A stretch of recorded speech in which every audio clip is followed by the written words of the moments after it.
Voilà, bonjour à tous, bienvenue pour ce webinaire. Je vous souhaite à tous la bienvenue. Alors, je regarde, nous sommes déjà 221, 222 personnes qui sont présentes à ce webinaire. Bienvenue à tous. On attend 450 personnes, donc vous allez sans doute nous rejoindre également en cours de route. Donc, bienvenue, nous sommes bien le 23 juin et nous sommes ensemble pour 2 heures sur un webinaire consacré au numérique, au métier de la fonction publique. Et donc, vraiment, c'est une odyssée. C'était vraiment le titre de ce webinaire, titre qui s'appelle donc « Odyssée d'une évolution des métiers de la fonction publique ». Vous allez voir, on a rendu ce webinaire que vous allez vivre aujourd'hui de manière interactive. On l'a conçu avec des intervenants de qualité. Vous aurez l'occasion de les découvrir. Vous aurez également des sondages durant lesquels vous allez pouvoir vous exprimer. Et donc, voilà, un ensemble de choses qui vont vous permettre de passer de bonnes heures instructives et dynamiques également. Alors, c'est une journée un peu spéciale puisqu'on fête les 25 ans du Conseil régional de la formation aujourd'hui. Donc, 25 ans, ça fait déjà un petit temps, depuis 1994, que le CRF a été créé. Donc, c'est bien le CRF qui est à l'initiative de cette conférence aujourd'hui, cette conférence à distance. On va en parler évidemment avec les enjeux liés au confinement et à tout ce qu'on fait à distance. On est également aujourd'hui sur la journée mondiale pour la fonction publique des Nations Unies. Donc, on a un double événement aujourd'hui et c'est ça qu'on va célébrer. On va également célébrer d'une certaine manière les partenariats que le Conseil régional de la formation a avec des partenaires étrangers, puisque vous allez voir, des partenaires étrangers de France vont être présents et vont pouvoir intervenir aujourd'hui. Et je sais qu'on a également dans les participants aujourd'hui des partenaires européens, voire mondiaux. On va en parler dans un instant. Alors d'ailleurs, justement, pour savoir un petit peu où vous êtes, pour ma part, en tout cas, moi, je suis basé à Gembloux, en France, donc un petit village au nord plutôt une ville au nord de Namur, au sud de Bruxelles. Et je vais vous demander à chacun dans le chat d'écrire où vous êtes. Et donc, pour ça, vous avez dans votre barre d'outils, vous avez conversé. Et j'attire votre attention sur une chose. Vous pouvez écrire, il est marqué A, 2 points. Et il y a tous les conférenciers ou tous les conférenciers et les participants. Et je vous invite à taper sur tous les conférenciers et les participants. Comme ça, chacun peut vous lire. Et donc, je vous invite dans le chat. Donc, vous tapez sur « Converser » sur votre barre d'outils. Et j'essaie de regarder un petit peu. Très bien. Donc, on a des personnes qui sont à Nancy. Donc, bonjour à nos amis français. Bienvenue. J'ai quelqu'un à Rochefort, Bruxelles, Liège, Namur, Charleroi. Liège est là également, comme vous l'avez dit. Très bien. Parfait. Et donc, n'oubliez pas de sélectionner bien tous les conférenciers et les participants. Et comme ça, tout le monde peut vous lire.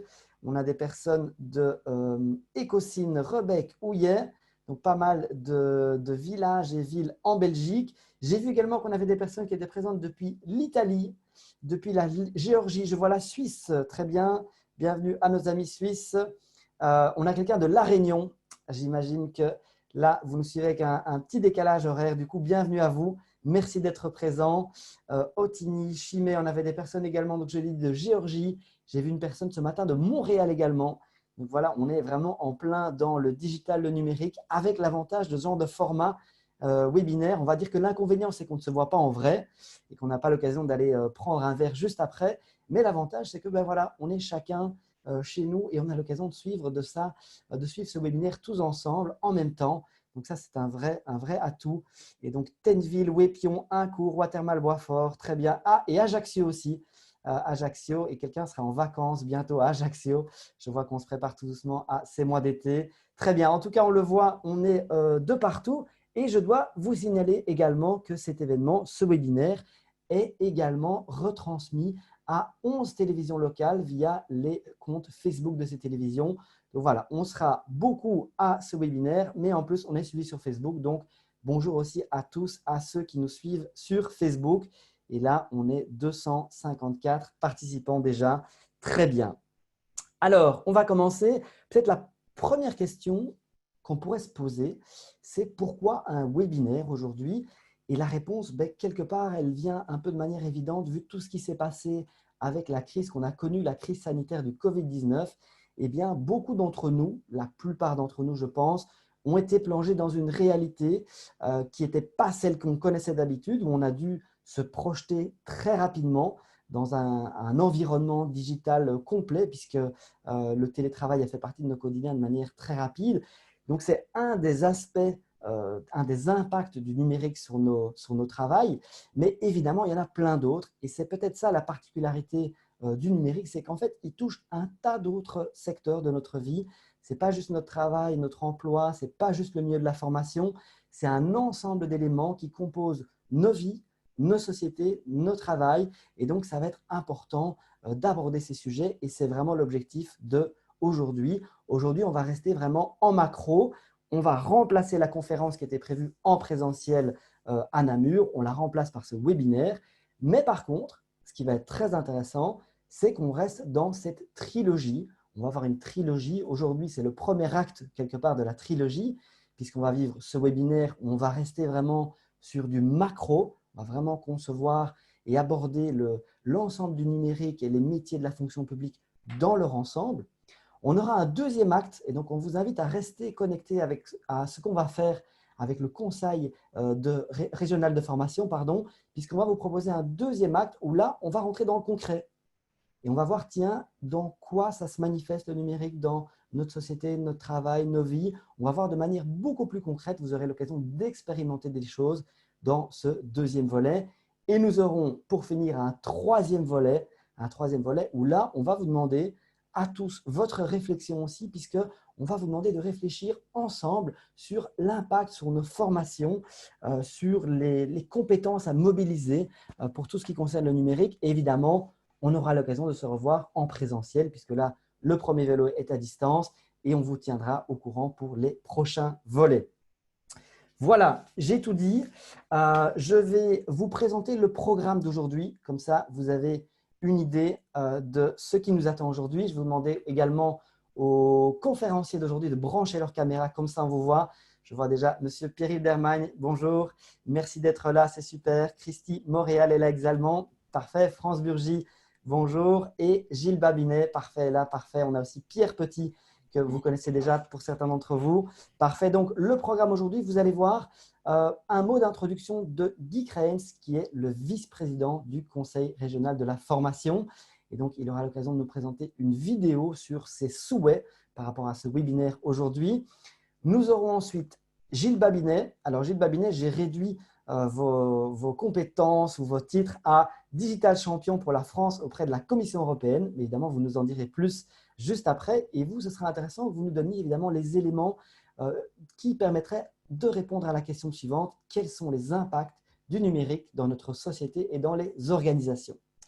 Nous aurons ensuite France Burgy, directrice générale du Centre national de la fonction publique territoriale. Alors, on va utiliser parfois des acronymes aujourd'hui.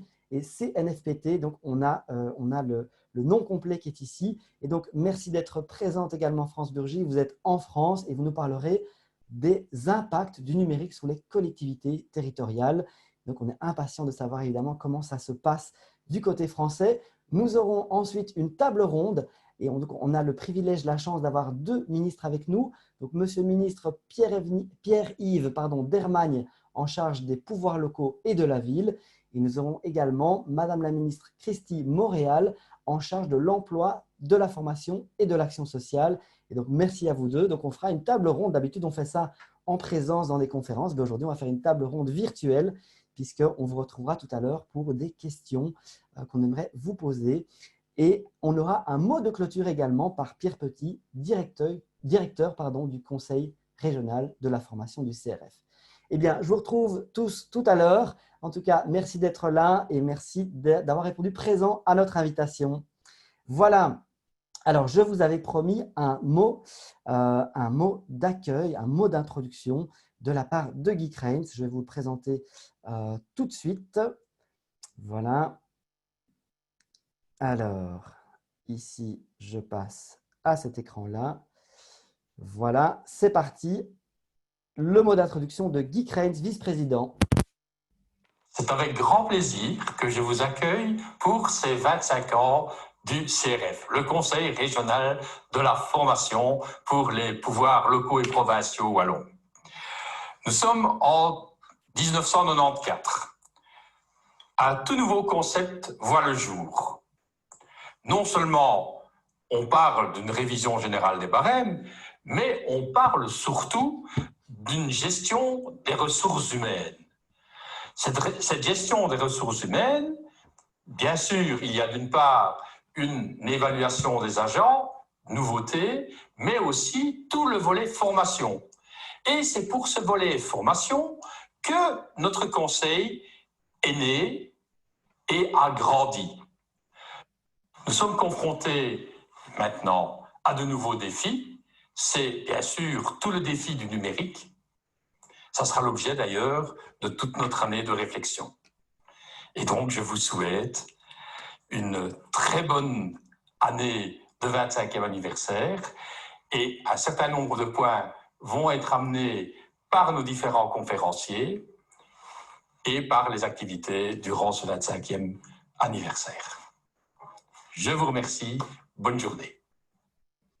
Voilà, merci beaucoup à Greg Cranes, du coup à distance, qui nous a proposé ce mot d'introduction. Je vais revenir à notre présentation ici. Voilà, donc nous avons eu cette présentation de Guy Cranes.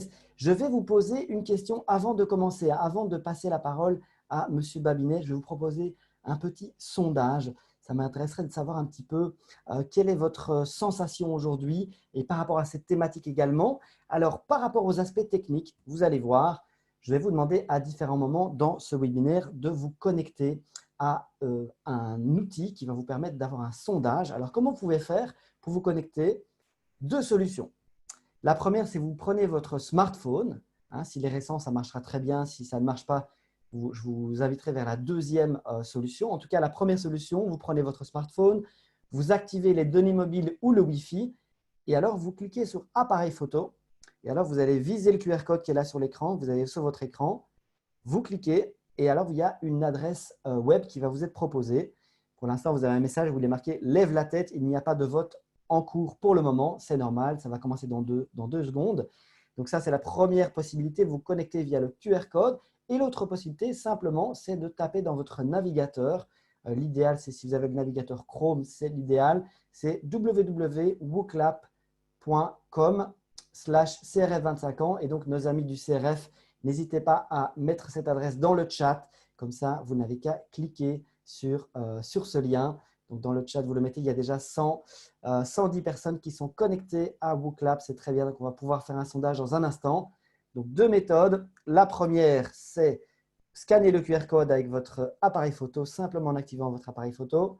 Et la deuxième, c'est de vous connecter à l'adresse que vous voyez là à l'écran, www.wooclap.com/CRF25 ans. Évidemment, vous le ferez sur une page web, un autre navigateur. Donc, deux possibilités. Et je vais vous proposer un premier sondage pendant que vous nous rejoignez. J'espère qu'au niveau technique, pour tout le monde, ça se passe bien, que vous entendez bien, que vous avez bien l'image. Et si vous avez des petits problèmes de son, que vous ne m'entendez pas bien, n'hésitez pas à augmenter le son de vos haut-parleurs. Ce sera l'idéal pour nous entendre. Voilà, première question que je vous pose, donc à vos écrans, à vos smartphones ou à vos ordinateurs. Quel est votre état d'esprit aujourd'hui? Voilà, on est le 23 juin, on a commencé ce webinaire et donc j'aimerais savoir un peu comment vous allez, quel est votre état d'esprit. Et c'est bien, c'est intéressant, je vois plein de choses qui viennent. Alors, il y a des personnes qui sont tranquilles, ensoleillées, beaucoup de personnes positives, ça c'est une bonne chose pour commencer un webinaire. On a des personnes qui sont curieux, effectivement, curieux. Effectivement, vous vous demandez ce qui va venir et quelles vont être les interventions. Donc, ça va être intéressant. Vous allez voir, on vous a réservé un programme de qualité. Je vois des gens qui sont en forme olympique. Ça, c'est une bonne chose. Des personnes qui sont à l'écoute, enthousiastes. Alors, ce qui revient le plus, on le voit, c'est la curiosité. On se demande un petit peu ce qu'il y a derrière tout ça, derrière les numériques, l'impact sur nos métiers, sur la fonction publique. On a donc un esprit serein, des personnes motivées. Donc, la plupart sont positives. Donc, ça, c'est une bonne chose. Et donc, je vois des soleils au zénith. Très, très bien. Super. Alors, interrogatif pour certains. Je vois quand même quelques petites inquiétudes aussi au programme. Alors, deuxième question que je vais vous poser. Donc, merci déjà pour votre premier partage. Première question que je vais vous poser, c'est tiens, vous appartenez à quel secteur? vous êtes connectés aujourd'hui. Je regarde combien on est. On est déjà 273 personnes connectées. Alors, si vous êtes sur Facebook, vous pouvez aussi participer, bien entendu, donc avec les mêmes liens que j'ai envoyés juste avant. Et donc, on a 91 personnes du secteur public, déjà plus de 100 maintenant. Une partie d'entre nous, 7% du secteur privé. On a des personnes également du secteur associatif et puis 2 personnes d'autres secteurs. Très bien, merci pour vos réactions, merci pour vos réponses. Voilà, majoritairement 87% de personnes qui viennent du secteur public. Très bien, merci pour votre réponse. Nous allons continuer. Alors, c'est parti. Cette fois-ci, je vous pose une question. Qu'évoque pour vous le mot numérique? À quoi vous pensez quand vous pensez au mot numérique? Qu'est-ce qui vient à l'esprit? En un mot, hein, vraiment, ça doit être très synthétique. Si jamais vous n'avez pas la possibilité de vous connecter à WooClap, n'hésitez pas à écrire dans le chat. C'est tout à fait possible aussi. Vous pouvez écrire dans le chat. On a un œil sur le chat également. Et donc, ce qui vous vient à l'esprit, c'est évolution qui vient le plus, avenir également. Les mots les plus grands, hein, ce sont les mots qui sont revenus plusieurs fois. Alors, ils grossissent et au plus, ils reviennent. Et donc, vous êtes plusieurs à avoir tapé évolution, plusieurs à avoir tapé digital, plusieurs à avoir tapé avenir également, informatique. On a aussi rapidité, simplification, bouleversement, c'est clair, on va y venir aujourd'hui. Énorme challenge, on va y venir aujourd'hui, c'est vrai. Besoin de formation, je vois aussi. Je vois déshumanisation, dématérialisation, échange, rapidité, connexion, changement quotidien. Vous allez voir, effectivement, il y a vraiment un tas de mots qui nous viennent à l'esprit et parfois des mots avec des teneurs très différentes. En tout cas, ce qui ressort, c'est vraiment l'avenir, le digital, l'évolution et parfois avec des contraintes et aussi des opportunités. On va le vivre de plus en plus, mais on va le vivre aujourd'hui également. Et donc, très bien, métier d'avenir, évolution, facilité, fatigue aussi. Il y a pas mal de choses qui viennent, connexion. Mais donc, vraiment, 3 mots-clés, digital, avenir et évolution. Très bien, merci beaucoup. Alors, je vais maintenant commencer. Monsieur Babinet, n'hésitez pas à nous rejoindre. Je vois que vous vous êtes déplacé là maintenant. Je vais faire appel à vous puisque nous allons pouvoir commencer maintenant. Je vais vous passer la parole dans un instant. En tout cas, un grand merci de nous avoir rejoints. Je vais vous laisser vous présenter peut-être un peu plus longuement que le titre que j'ai mis là. En tout cas, on est tout oui sur les impacts du numérique dans notre société et les organisations.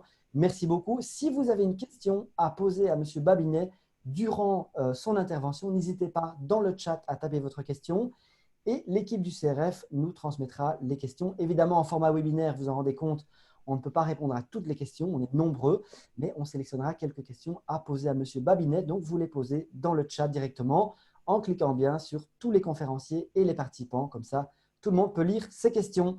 Voilà, Monsieur Babinet, je vous passe la parole. Je vous laisse partager votre écran également. Merci beaucoup. Je suis très heureux d'être avec vous aujourd'hui. Bravo pour cette fantastique initiative. Comme vous le savez, je me passionne actuellement pour les enjeux de transformation digitale et plus précisément, je m'intéresse à la façon dont on peut aider les administrations publiques de tout type finalement à rentrer dans le 21e siècle et à rentrer dans cette révolution numérique, ce qui est un enjeu particulièrement complexe, on le sait, on le voit, et c'est de ça dont je vais parler dans cette conférence. Alors, le sujet m'est venu, je dirais, progressivement. D'abord, effectivement, vous l'avez dit, parce que j'ai été dans les institutions publiques européennes. Auparavant, j'ai été président du Conseil national numérique en France. Et puis maintenant, je suis à l'Institut Montaigne, où je m'intéresse à ces enjeux de politique publique et de la façon dont on peut transformer les administrations. Donc, ce que je vous propose, c'est au travers d'une petite demi-heure de conférence, de vous exposer un peu, finalement, les enjeux de la révolution numérique, les challenges que ça pose pour les administrations publiques et la façon dont celles-ci peuvent aborder le plus efficacement possible la révolution digitale. Et quand je commence ce type de conférence, la chose que je fais toujours de façon préalable, c'est finalement créer une petite perspective pour montrer l'accélération tout à fait spectaculaire de cet univers. Il y a un monsieur qui, je pense, Très emblématique de ça, c'est lui, c'est Gordon Moore. Il l'est parce qu'il a inventé le microprocesseur, il l'a co-inventé. Et puis, il a eu cette phrase célèbre, il a dit en 1969, les microprocesseurs sont appelés à doubler de puissance tous les 24 mois. Et chose absolument stupéfiante, cette prédiction, eh bien, elle s'est révélée exacte pendant 46 ans. Et finalement, elle a été à l'origine d'un accroissement spectaculaire de la puissance des ordinateurs, de la capacité à transporter l'information sur de très longues distances pour des coûts marginaux. Et ces ordinateurs qui coûtaient extrêmement cher et qui étaient capables de faire extrêmement peu de choses, on va voir que leur coût va descendre très très rapidement au cours des décennies. On va rentrer à partir des années 90 dans la micro-informatique. À partir des années 2000, on va rentrer dans la micro-informatique connectée grâce au haut débit. Et en 2000, il y aura à peu près 230 millions de personnes qui sont connectées à Internet. Ce qui va propulser cette révolution, c'est évidemment le smartphone. En 2010, on a à peu près 1 milliard de personnes qui sont connectées. Et pour vous donner une bonne illustration de la loi de Moore, dans ce petit appareil, vous avez plus de puissance de calcul, vous avez probablement entre 10 et 100 fois plus de puissance de calcul que toute la puissance de calcul qui était disponible sur Terre en 1969, quand Gordon Moore va faire sa prédiction. Même si la loi de Moore va ralentir ou s'arrêter au milieu des années de la décennie 2010, la capacité à augmenter la qualité d'industrialisation va faire qu'on va continuer à voir les coûts de ces équipements s'effondrer littéralement. Ça, c'est un appareil qui est aujourd'hui en vente dans les pays émergents. C'est l'équivalent, c'est mieux qu'un iPhone 4, un peu moins bien qu'un iPhone 5, il n'y a pas d'écran tactile. Ça permet de faire à peu près tout ce que fait un smartphone, et vous voyez que le prix est tout à fait ridicule. Donc ça veut dire quoi? Ça veut dire qu'aujourd'hui, on ne sait pas très bien, mais probablement aux alentours de la moitié de l'humanité qui est connectée à Internet, et tout cela produit de l'information, informations qui peuvent être partagées dans beaucoup d'institutions, d'entreprises, qui créent de la richesse. Et cette perspective, elle est très loin de s'arrêter. On parle même d'une accélération de la révolution numérique. Les instituts d'études nous disent que d'ici 2025, il y aura 100 milliards d'appareils et d'objets connectés au réseau. Donc ça va être absolument partout, ça va être pervasif, ça va être dans tous les univers. Et puis il y a des révolutions dans la révolution. Il y en a une d'entre elles dont on parle beaucoup, c'est celle de l'intelligence artificielle, qui permettent de traiter des environnements à haut niveau d'incertitude, comme par exemple le fait de pouvoir conduire une voiture. Ça, je crois que c'est vraiment de nature à adresser la plus grande part des activités humaines qui sont incertaines. Et au-delà de ça, il y a des concepts extrêmement nouveaux qui sont en rupture avec les théories sociales et économiques classiques, comme ce qu'avait énoncé Thomas Friedman dès la fin des années 90, l'aplatissement du monde. Il a écrit un livre célèbre, The World is Flat, où il évoque cette notion de partage de l'information à très très large échelle. L'open source, inventé par Richard Stallman, si on peut parler d'invention, qui va permettre de faire en sorte que l'ensemble des contributions des informaticiens puissent être librement partagées sur des plateformes comme GitHub. GitHub, c'est une plateforme qui regroupe 40 millions de personnes, qui partagent plusieurs centaines de millions de projets qu'on considère représenter plusieurs milliers de milliards de lignes de code informatique. Donc là, c'est tout à fait important.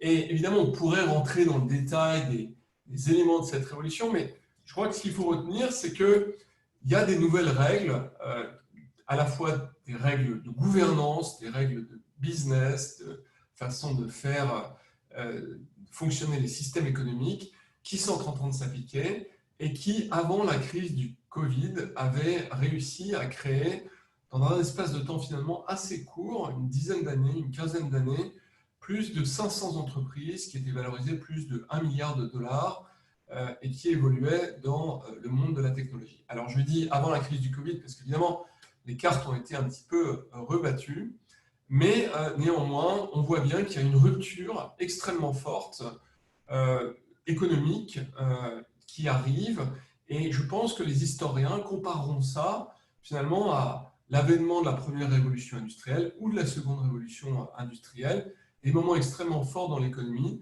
Là, on en a un et qui aboutit à une nouvelle forme de théorisation économique, une nouvelle forme d'organisation. Les emblèmes de ça, c'est évidemment les méta-plateformes, les FANG ou les GAFAM, donc qui sont des entreprises qui sont devenues tellement importantes qu'elles en viennent à challenger les États, les institutions publiques dans tous les domaines. On l'a bien vu avec la crise du Covid, finalement, ces plateformes ont été absolument incontournables.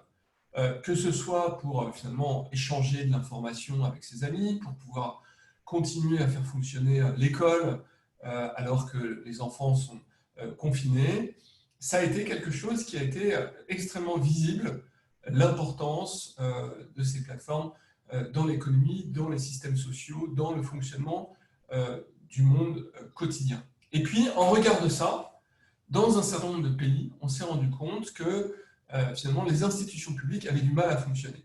En France, par exemple, on s'est rendu compte qu'en termes d'épidémiologie, on était très pauvre. On ne savait pas, par exemple, juste en masse, traiter les données des opérateurs mobiles pour pouvoir voir quelles étaient la façon de la mobilité des gens dans les territoires et pouvoir prédire des clusters comme ça se fait, par exemple, à Taïwan ou en Corée de façon efficace.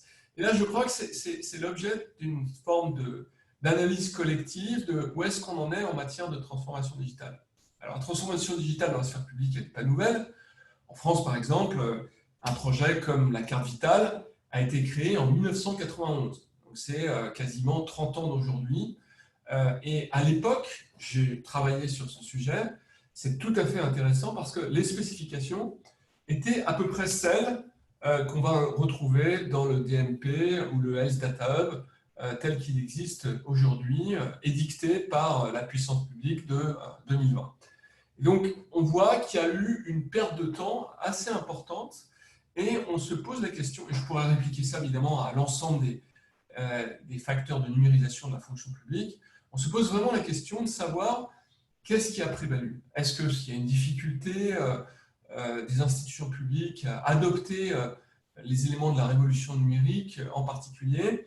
Je crois qu'il y a une caractéristique qui est extrêmement forte, qui est finalement caractéristique qui est nécessaire à l'expression des lois de Roland, donc sur la pérennité des services publics et sur le fait qu'ils s'adressent à l'ensemble des citoyens, c'est finalement la notion le terme n'est pas très joli, de siloisation, c'est-à-dire spécialiser des expertises par administration pour faire en sorte que celles-ci soient les plus efficaces possibles. Et ça, je crois que c'est important de le comprendre.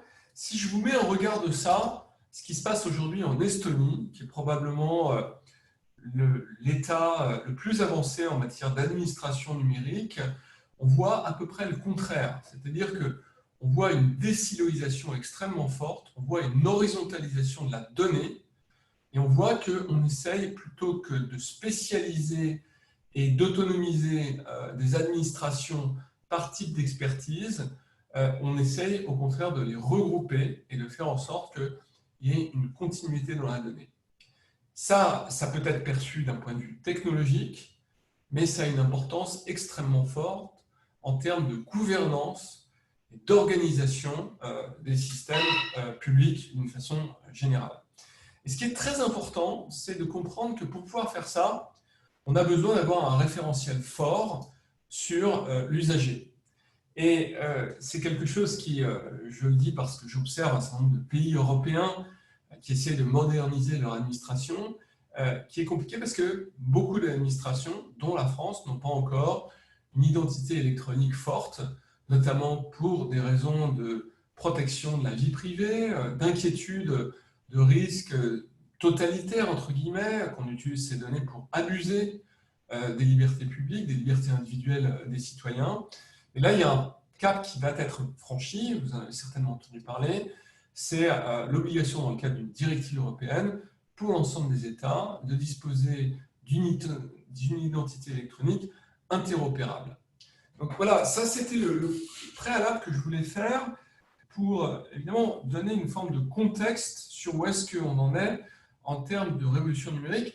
Et je pense qu'on est finalement à l'aune d'une forme d'accélération, parce qu'une fois qu'on aura une identité électronique forte, ça sera beaucoup plus simple. C'est ce que nous apprennent d'ailleurs les grandes plateformes, les Google, Amazon, Facebook, Apple, Microsoft de ce monde. C'est qu'à partir du moment où elles ont été capables d'avoir un login password identifiant de façon certaine l'usager, ça a été beaucoup plus simple pour elles de développer des services dans tous les domaines.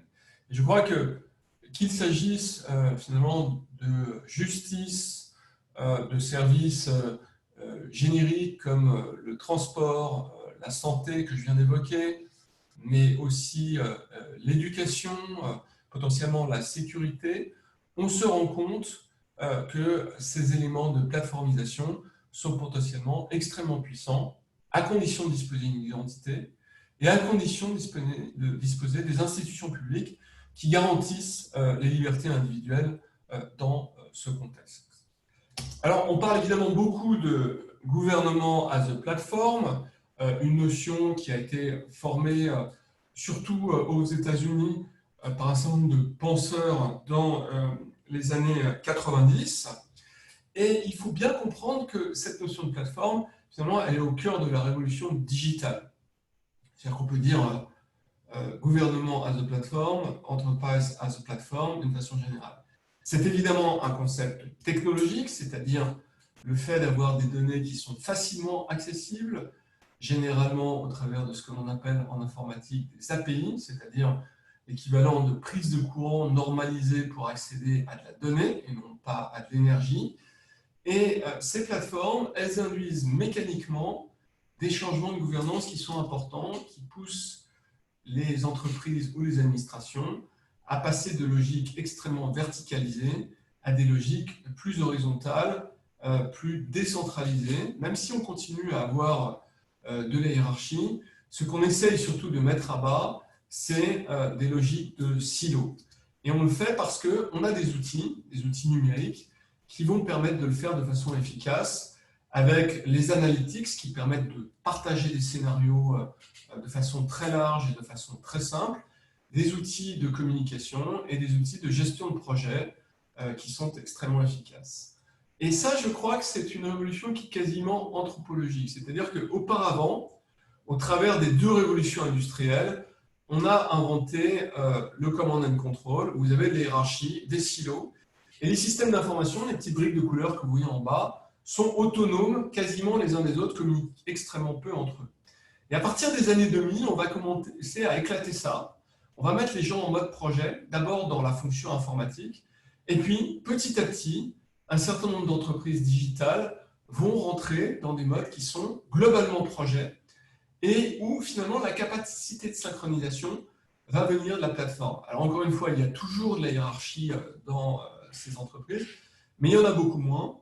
Et finalement, cette suppression partielle de hiérarchie est remplacée par la synchronisation grâce à des outils numériques qui sont extrêmement efficaces.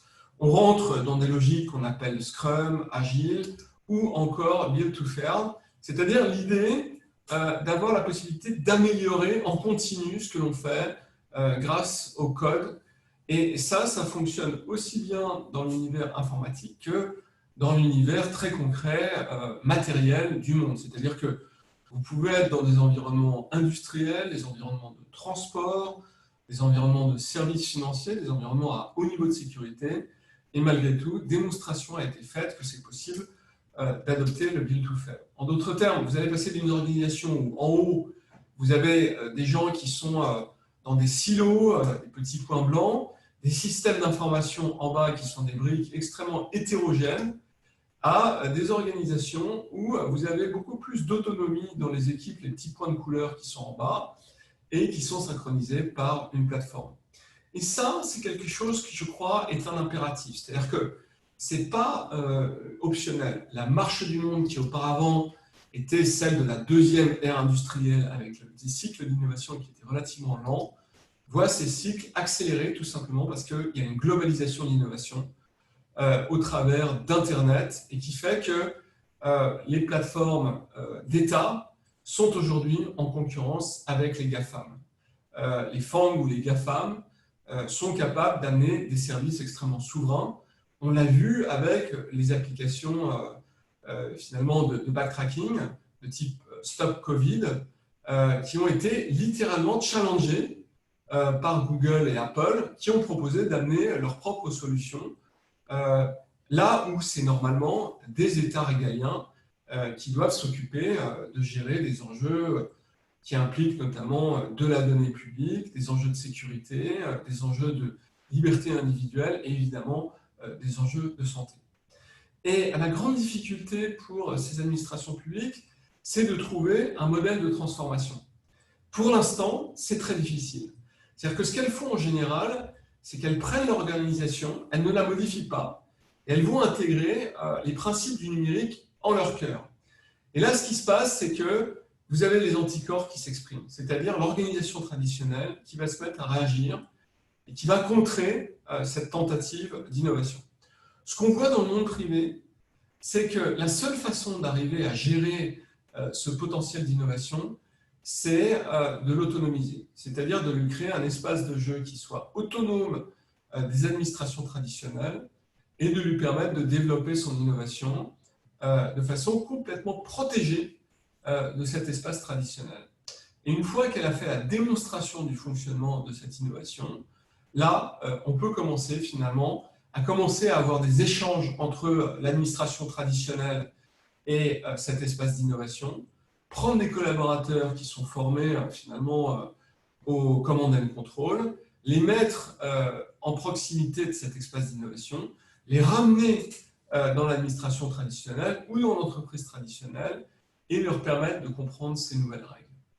Alors, les nouvelles règles, il y en a beaucoup. Il y a des règles en matière de prise de risque, d'autonomisation, des règles en fonction qui sont liées à l'utilisation d'outils de nouvelles formes, type Slack ou Teams, des outils potentiellement très très puissants, beaucoup de règles qui viennent du monde du code et du digital, mais il y en a une ou deux que je voudrais évoquer avec vous qui me semblent extrêmement importantes.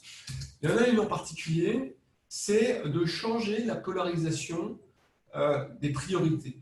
Dans une organisation traditionnelle, la priorisation va au management. Dans une organisation digitale, la priorisation va à l'usager, à l'utilisateur. On parle évidemment ici d'approche du X ou de design thinking, et ce sont des organisations qui, par la donnée, sont complètement connectées sur l'usager.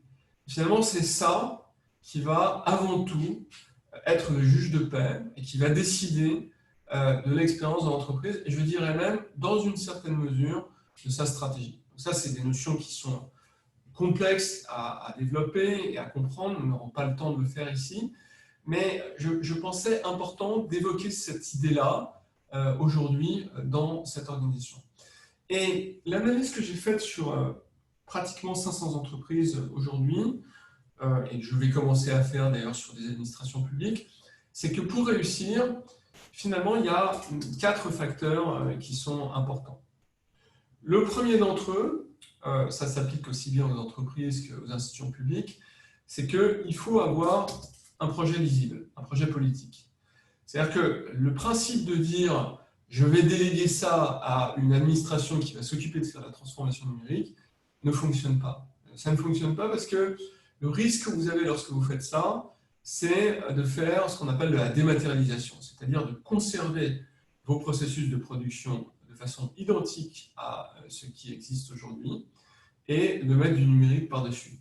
Ce que vous allez faire, c'est que vous allez créer de la complexité. C'est tout à fait le cas, par exemple, dans le monde de la santé, où le personnel accompagnant dans le monde de la santé passe aujourd'hui 30% de son temps à remplir sur leur smartphone ou plus généralement sur leur PC, des formulaires, ça leur prend du temps et ils ne voient pas l'intérêt de le faire. Donc on a rajouté une charge supérieure à ces personnels et on retrouve ça dans tous les domaines. On trouve ça dans beaucoup d'administrations publiques. Donc l'enjeu qui est important, c'est de repenser le processus administratif et je dirais même plus la politique publique visée. Et au travers du numérique, d'être capable de restructurer cet enjeu-là. Donc il y a un vrai enjeu d'avoir un accompagnement de la gouvernance parce que, notamment, on va devoir faire collaborer des administrations qui auparavant se parlaient assez peu ou se parlaient dans des cadres justement de processus de production administrative qui limitaient la capacité de pouvoir innover. Et il va falloir avoir une gouvernance courageuse pour faire des arbitrages qui sont en faveur de cette révolution. Le deuxième enjeu, c'est un enjeu très simple qui concerne absolument tout le monde, qui est d'être capable d'éviter une déperdition, je dirais une désynchronisation par rapport au monde aujourd'hui des compétences. Et donc, dans les administrations publiques, il y a généralement des gens qui sont extrêmement compétents. Pour être confronté à ce personnel, je suis souvent impressionné par l'expertise qui s'y trouve, mais il y a une vraie difficulté à faire de la formation professionnelle, à faire en sorte que les gens puissent monter en compétences sur le numérique, et c'est tout aussi lié aux compétences dures, le code, un certain nombre d'éléments technologiques, la compréhension de ce que c'est du cloud, de l'intelligence artificielle, des blockchains, etc., que des éléments de soft skills qui sont des éléments de management, d'organisation des équipes, de design thinking, qui sont absolument fondamentales. Et puis, il y a un autre aspect qui est fondamental, c'est la marque employeur, faire en sorte que les administrations publiques arrivent à attirer des compétences d'élite dans le domaine de l'intelligence artificielle, dans le domaine du code, pour finalement être capable de se confronter notamment aux GAFA. Ça, c'est vraiment un enjeu qui reste pour beaucoup d'administrations irrésolu, même si elles comprennent de plus en plus l'importance de cet aspect. Il y a un troisième sujet qui est, à partir du projet politique que j'évoquais à l'instant, d'être capable de décliner ce projet en roadmap.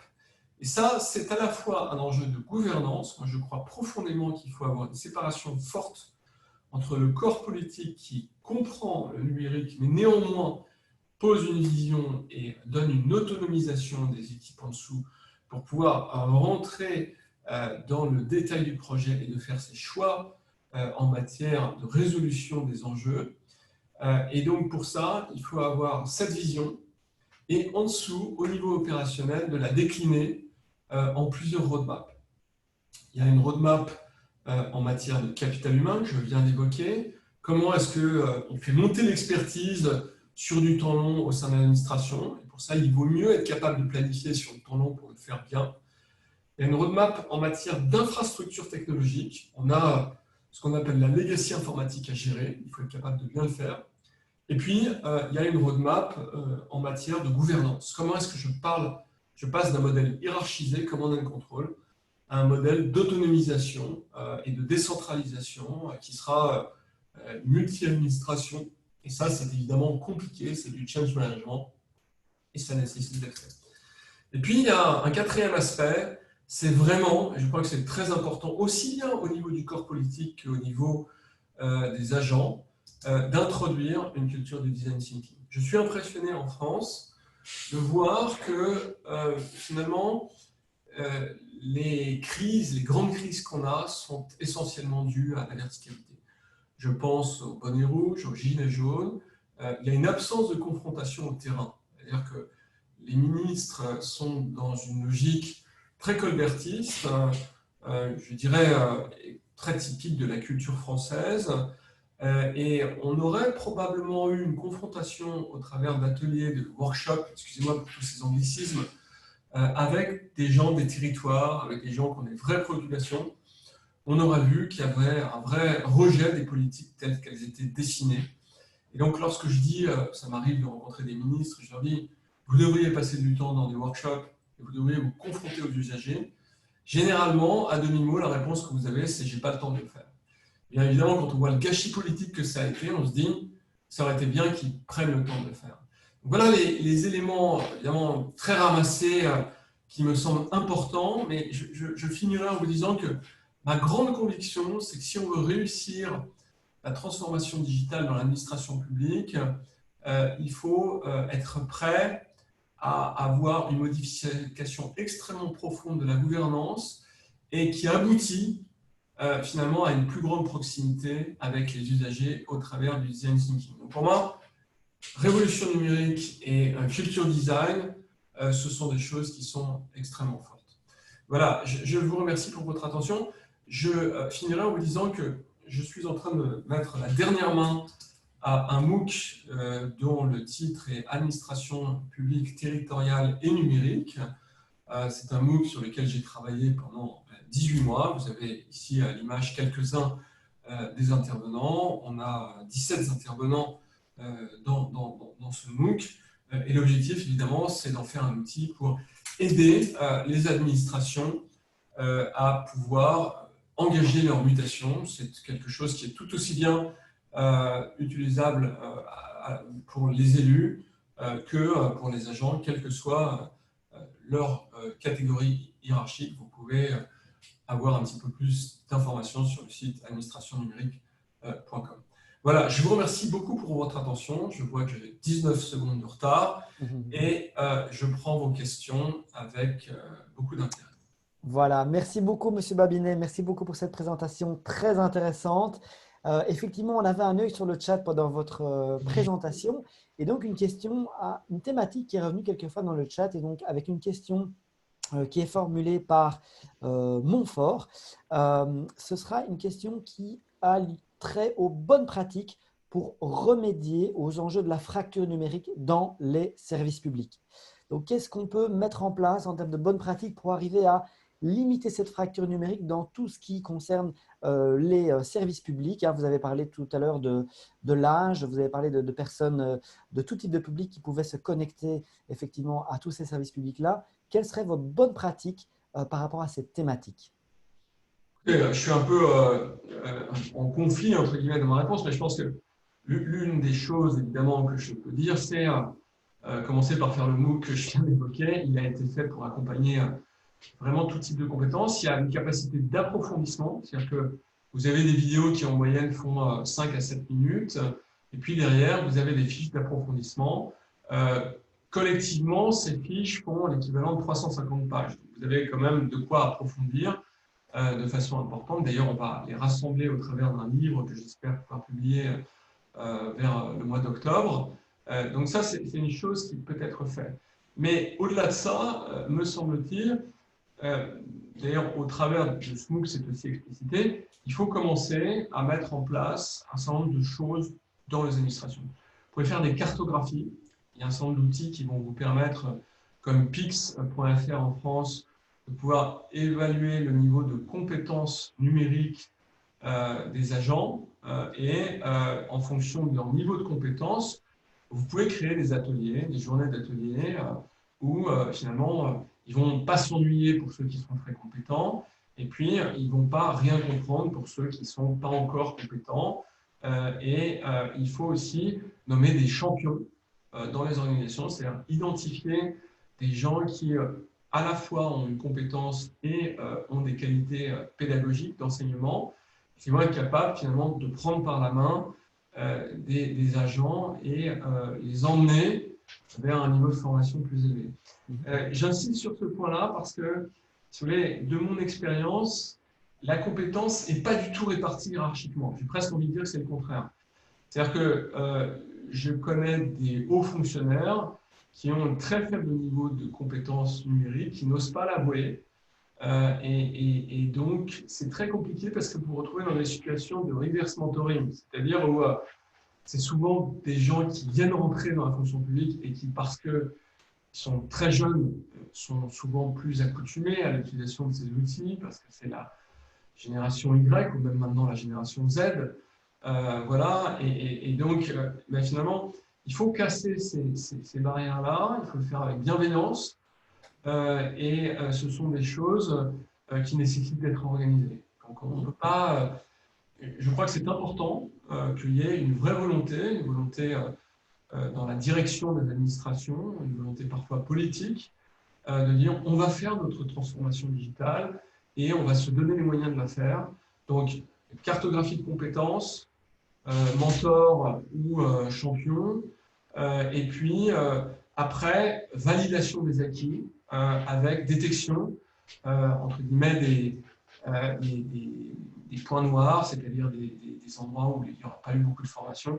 C'est assez étonnant, je l'ai fait dans des entreprises et on se rend compte que vous avez des départements qui ne se forment pas. On ne sait pas pourquoi, parce qu'il y a une forme de blocage. Et donc, une fois que vous avez identifié que vous avez un trou là-dedans, vous mettez vraiment de l'énergie plus particulièrement là-dessus pour réussir. Très bien, merci. Merci pour ce message très clair. Effectivement, vous soulignez du coup que les ressources peuvent être aussi du coup en interne, puisque quand vous dites identifier des champions digitales au sein de vos organisations, eh bien, effectivement, il y a à la fois des personnes qui sont très au vif du sujet au sein même des organisations. Donc, ça, c'est également une très bonne chose. Une question que je vous pose également, qui est revenue quelquefois dans le chat, c'est on parle de numérique, on parle d'innovation technologique. Et il y a parfois des craintes que l'humain soit un peu mis de côté dans toute cette évolution, toute cette innovation. Et donc, est-ce que vous avez des bonnes pratiques ou des conseils ou une vue sur comment associer le numérique et l'humain dans les évolutions technologiques, singulièrement dans tout ce que vous avez présenté ici? Quels seraient vos conseils pour justement ne pas laisser l'humain de côté? Comment faire pour concilier les deux? Oui, alors écoutez, moi je suis résolument un techno-optimiste, mais pas naïf, évidemment. Et si vous voulez, l'objectif, c'est pas la technologie, l'objectif, c'est l'usager. Et l'objectif de la technologie, c'est de disparaître. Vraiment, c'est de faire en sorte qu'on ne la voit plus et qu'elle soit pratique pour les usagers. Et c'est pour ça que j'ai parlé beaucoup de design thinking, parce que je pense que la confrontation à l'usager est probablement une clé qui est extrêmement puissante pour réussir à faire ça. Et à l'opposé, la notion de dématérialisation me semble une très bonne façon de martyriser les gens.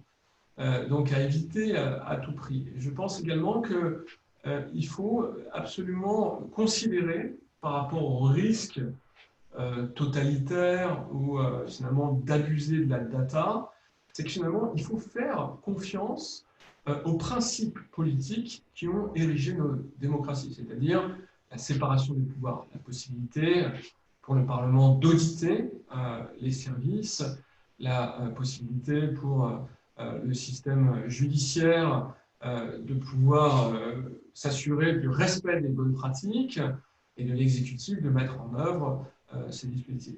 L'idée, ce n'est pas de dire que le numérique par la donnée va, pour une raison que j'ignore, va se retrouver au-dessus de ces pouvoirs politiques, mais c'est bien de le mettre en dessous, en contrôle par ces pouvoirs politiques. Il y a des abus. Edward Snowden aux États-Unis nous a montré que la NSA était complètement sortie de son rôle. Voilà, on a des abus aussi en Europe, mais il faut avoir foi dans le politique. Et je crois que si on a eu ces abus, me semble-t-il, c'est aussi parce qu'il y a un manque de compétences des acteurs politiques pour être capables de bien comprendre ces sujets. Comme ils ont peur de montrer qu'ils ne maîtrisent pas ces sujets, il y a notamment les capacités d'auditer, notamment les systèmes de renseignement, probablement été un peu lâches ces dernières années. Très bien, merci beaucoup pour votre réponse. Merci. Et dans votre réponse, j'ai souligné aussi un élément qui est revenu quand même quelques fois dans le chat, c'est vraiment que le numérique doit permettre une simplification pour l'usager. Évidemment, c'est lui le point final de toutes ces avancées technologiques et non pas du numérique pour du numérique, ça n'aurait pas de sens. Donc, effectivement, la finalité, c'est vraiment l'expérience usagée. Donc, merci pour ça. Et votre message sur les décideurs aussi est très clair, je pense. Un grand merci pour ces éclairages, un grand merci pour votre participation. Merci pour vos réponses à vos questions et je vous souhaite une excellente fin de webinaire. Donc, je vous invite évidemment à suivre ce qui suit puisque vous aurez l'occasion de rencontrer plus tard dans ce webinaire des décideurs également. Et donc, nous serons très intéressés aussi d'entendre évidemment leur écho par rapport à ça. Merci beaucoup Gilles Babinet. Merci beaucoup et bravo encore pour votre initiative. Merci à vous, c'est très gentil, merci beaucoup. Alors, nous poursuivons maintenant avec deux petites questions. Rapidement, je vous pose deux petites questions. Vous vous souvenez, je vous invitais à vous connecter soit par votre QR code, par votre téléphone smartphone, soit par l'adresse URL qui se trouve là, www.wooklab.com/crf25 ans. Et donc, je vous invite à vous connecter. Certains d'entre vous, vous étiez déjà connectés et je vois qu'on est 209 qui sont connectés à Booklab, donc c'est très bien. Si vous voulez participer, vous pouvez également mettre dans le chat. Une première question que j'aimerais vous poser, c'est parti. À votre avis, la question suivante, dans le cadre de votre métier, pensez-vous être impacté par la numérisation? Est-ce que la numérisation vous impacte? Non, un peu, moyennement. Là, je vous laisse encore quelques secondes. J'imagine aussi qu'avec l'intervention de M. Babinet juste avant, vous avez plus d'éléments évidemment de réponse, mais votre expérience à vous aussi quotidienne. En tout cas, ce qui se dégage, c'est quoi? C'est que 77% d'entre vous estiment être impactés fortement, 18% moyennement, pas du tout pour une personne aujourd'hui, et alors un peu 6 personnes. Mais donc, effectivement, on est là en plein cœur de notre sujet. L'impact, évidemment, il est conséquent sur votre métier. Deuxième question par rapport au délai. Est-ce que vous avez l'impression d'être déjà impacté maintenant? Est-ce que vous avez l'impression que ce sera à court terme, dans les 2 mois qui suivent? Est-ce que c'est dans l'année à venir ou est-ce que c'est à long terme, dans les 5 ans à venir? Alors, on s'attendait un petit peu à ce type de profil de réponse, mais on trouvait important de le montrer à quel point, effectivement, on est tous déjà très sensibilisés, puisque 90%, 90% pour nos amis français se sentent déjà impactés par le numérique, donc déjà impactés 90% et le reste des 11% à court terme et à moyen terme. Donc évidemment, c'est un sujet d'actualité à prendre à bras le corps dès maintenant. Et alors, la question, c'est votre métier à vous. Si vous êtes impacté, est-ce que votre métier à vous, est-ce qu'il va évoluer en fonction du numérique? Donc, votre travail est impacté, mais est-ce que votre métier à vous, l'emploi que vous faites quotidiennement, est-ce qu'il va être impacté? Votre métier, non, un peu, moyennement, fortement. Voilà, et donc ça va être intéressant, c'est de voir que dans votre organisation, vous sentez effectivement impacté par le numérique dans votre travail. Et dans votre métier, c'est un peu plus mitigé, on va dire. En tout cas, vous êtes 57 à avoir l'impression que votre métier va fortement changer, il va évoluer. 31% d'entre vous moyennement et 9% d'entre vous un peu et 3% non, qui ne se sentent pas encore en termes d'évolution de votre métier. Vous avez l'impression que ça ne va pas changer, mais en tout cas, la majorité, fortement et moyennement. Très bien. Merci pour les réponses à ces sondages. On arrive maintenant à l'intervention de France Burgy, que je me fais un plaisir d'accueillir. Donc, France Burgy, vous êtes directrice générale du Centre national de la fonction publique territoriale. Alors, j'ai beaucoup aimé préparer votre intervention avec vous en amont de ce webinaire. Et ce qui m'avait frappé, c'est que vous disiez vraiment à quel point le numérique avait un impact sur d'autres domaines de notre société. Et donc, on sera très intéressé d'entendre ça. Donc, du coup, la question pour vous, quels sont les impacts du numérique sur les collectivités territoriales? Je vous passe la parole. Merci beaucoup d'être là, en tout cas. Alors, j'essaye de partager.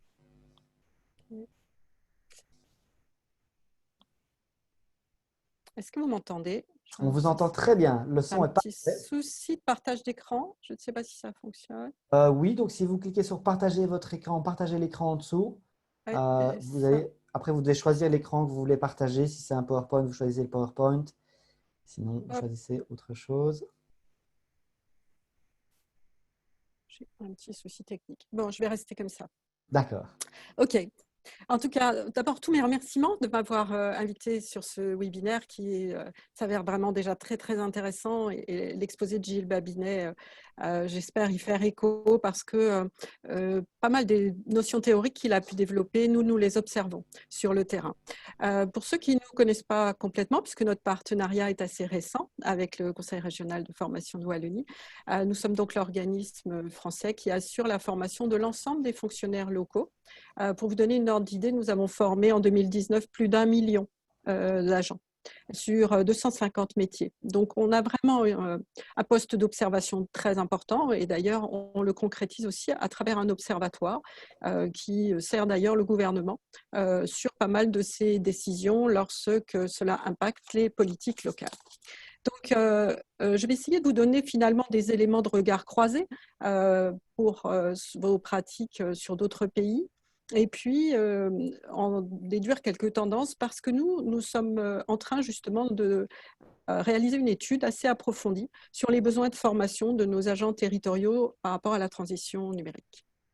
Alors, la première chose que je voudrais dire, c'est que dans ce qu'on observe et ce que nous racontent les collectivités, c'est que quelque part le numérique n'a pas été choisi au départ dans le cadre de projets de gouvernance. En fait, c'est quelque chose qui s'est vraiment imposé euh, aux différentes couches de l'administration et aux différents silos, comme disait tout à l'heure M. Babinet, puisque le premier moteur a été un moteur interne avec des processus de dématérialisation, donc de subsidiarité, hein, c'est-à-dire qu'on va remplacer un service physique par un service dématérialisé. Et puis, voilà, les administrations françaises se sont surtout occupées de ces procédures internes.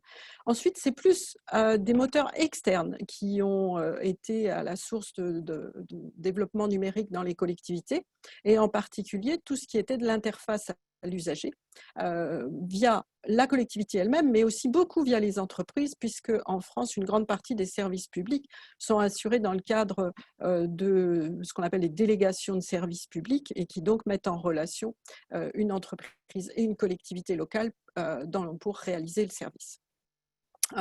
Donc finalement, beaucoup de collectivités se sont fait embarquer un peu au fil de l'eau. Et le résultat aujourd'hui, que constate un grand nombre de ces collectivités, c'est beaucoup d'applications qui se superposent, en lien bien sûr avec les silos, et des difficultés à ce que tout ça ait un sens pour l'usager. Parce que l'usager, finalement, ce qu'il souhaite, lui, c'est des bouquets de services unifiés sur un seul type de support avec une seule porte d'entrée, et pour lesquels il trouve surtout immédiatement réponse à sa question. À ça, c'est ajouter des couches réglementaires, hein, des réglementaires notamment sur tout ce qui est dématérialisation obligatoire, open data, obligations de dématérialisation pour les marchés publics, etc., qui ont touché les usagers et les fournisseurs. Et là encore, on a vu apparaître un certain nombre d'applications qui se sont mises les unes à côté des autres. Donc, première chose, un kaléidoscope très important d'applicatifs aujourd'hui dans les collectivités. Deuxième chose importante, c'est via les réseaux sociaux et via la capacité de parler du citoyen de façon un peu non régulée, eh bien, on est rentré dans un nouvel âge de la démocratie participative, avec une logique qui aujourd'hui est beaucoup moins descendante. On n'est plus là pour communiquer, proposer des projets et expliquer ce qui est bien pour le citoyen. On a des logiques d'interpellation avec des acteurs publics, des acteurs privés, associatifs, entreprises, etc., qui vont même envahir l'espace public ou envahir le service public sans demander l'avis de la collectivité, avec à un certain moment un vrai risque de désintermédiation, comme on peut aussi l'avoir constaté bien évidemment dans les entreprises traditionnelles. Et puis, une des difficultés majeures qu'observent nos collectivités, c'est que de toute façon, la sphère publique est plus lente dans son adaptation que la sphère privée, parce que structurellement, elle porte des obligations qui ralentissent sa vitesse d'adaptation. Et donc, la conséquence, c'est qu'il va falloir essayer de retrouver de la cohérence à tout ça. Et aujourd'hui, on a beaucoup de collectivités qui essayent de placer le numérique au cœur de leur projet d'administration, et non pas comme une finalité, mais un outil, tout en réfléchissant les principes d'une action publique efficiente. On est donc bien là sur des enjeux de gouvernance, comme a pu l'expliquer Gilles Babinet tout à l'heure, mais peut-être plus que ce qu'on a pu entendre dans l'exposé précédent. On sent nos collectivités très préoccupées d'enjeux de rupture, d'enjeux de cohésion sociale et de difficultés à embarquer, si j'ose dire, et les agents et la population sur une dynamique qu'ils comprennent aujourd'hui comme extrêmement rapide. Je ferai un parallèle un peu comme la transition énergétique et écologique. Aujourd'hui, on a des élections municipales qui vont être sur leur deuxième tour fin de semaine, et les candidats disent que c'est le mandat de la dernière chance. Mais en numérique, c'est un peu le mandat où il faut faire rapidement la transition numérique, ou alors on ne va plus arriver à développer un projet de gouvernance en phase avec la société. Qu'est-ce que la crise sanitaire a rajouté à tout ça? Finalement, surtout une accélération. D'abord, une accélération, bien évidemment, dans les organisations internes. Je ne vais pas développer parce qu'on lit énormément de choses là-dessus, mais vraiment les lignes managériales et l'aplatissement des lignes hiérarchiques est massif dans les collectivités au bout de ces 3 mois. On parlait tout à l'heure d'aplatissement du monde, mais là, on le constate dans les organisations des collectivités. Ils nous appellent en termes de formation pour développer des compétences qui s'adaptent à ça.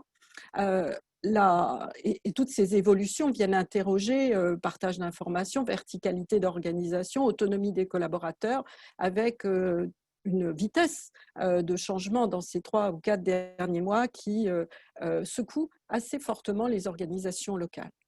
Les modes d'exercice du service public sont aussi très violemment interrogés avec cette crise, et notamment dans les logiques de coopération et de mutualisation sur les coûts de fonctionnement, sur les coûts de réalisation, sur les coûts globaux, les coûts induits.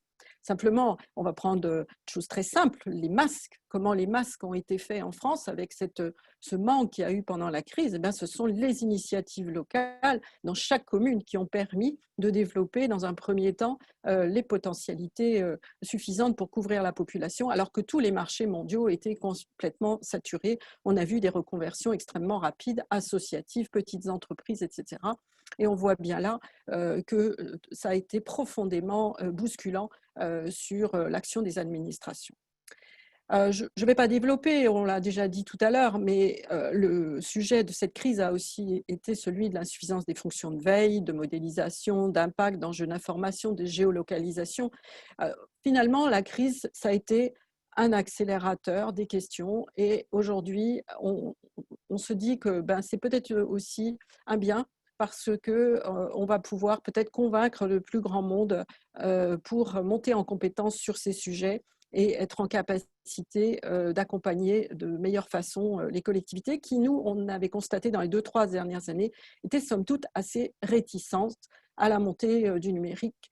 Certaines d'ailleurs, par exemple, étant extrêmement réticentes à ce que chacun de leurs agents ait simplement une adresse mail sur laquelle on pouvait se baser pour faire de la formation. Mais la crise a aussi montré la capacité de solidarité locale, de créativité, de besoin d'engagement au plus près des territoires. Il y a des tas de choses très positives, aussi des enjeux de sobriété. Et dans le numérique, on n'en a pas parlé tout à l'heure, mais il y a un enjeu majeur de sobriété en matière énergétique dont les collectivités veulent également s'emparer. Alors, qu'est-ce qu'on observe aujourd'hui au cœur des territoires ? Effectivement, un manque de compétences, ça c'est certain, un manque de compréhension globale de ce monde numérique et sur lequel il y a, je pense, on peut dire aujourd'hui un retard par rapport à la sphère privée. Par contre, on voit bien que les territoires, même s'ils n'ont pas le modèle et même s'ils n'ont pas forcément les compétences, ils essayent de faire.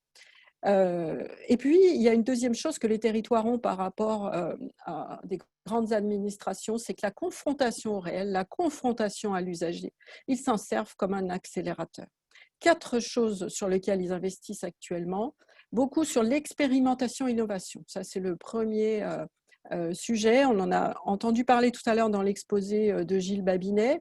Ce mode start-up territorial, cette façon de sortir une petite partie du service ou en lien avec l'usager, etc., pour inventer une solution, pour pouvoir ensuite le réinjecter dans le système administratif global, c'est une réponse qu'on voit émerger de plus en plus. Deuxième réponse des territoires, c'est tout ce qui est de l'ordre de la diffusion et de l'adaptation locale. C'est quelque chose d'extrêmement important en termes de fracture, notamment numérique. Aujourd'hui, en France, on a 36 000 communes, 34 000 communes rurales. Alors, un grand débat chez nous pour dire tout ça, c'est beaucoup trop, qu'il faut regrouper tout le monde. Mais ce que nous, on a aujourd'hui, c'est finalement 34 000 maires de petites communes qui ne font pas de la politique, mais qui font du politique sur les territoires. Ce sont des vrais chefs de tribu, des chefs aussi d'associations. Ils font un travail remarquable. Et donc, dans ces petites sphères territoriales, ils sont en capacité de développer, sans théoriser beaucoup, de vrais systèmes de gouvernance inclusive et de faire progresser le numérique sur leur territoire. Ce n'est pas toujours dans les grandes métropoles que les choses sont les plus innovantes. Troisième axe sur lequel les territoires s'investissent énormément en ce moment, c'est le souci majeur de l'équilibre du physique et du virtuel. Je crois qu'on a passé un temps aujourd'hui qui a été, notamment on l'a vu en France avec Pôle emploi, etc., où on passait massivement sur du tout numérique. Aujourd'hui, la question de l'implantation territoriale physique des services publics est un enjeu majeur. alors très mise en exergue pendant la crise des Gilets jaunes, mais bien au-delà.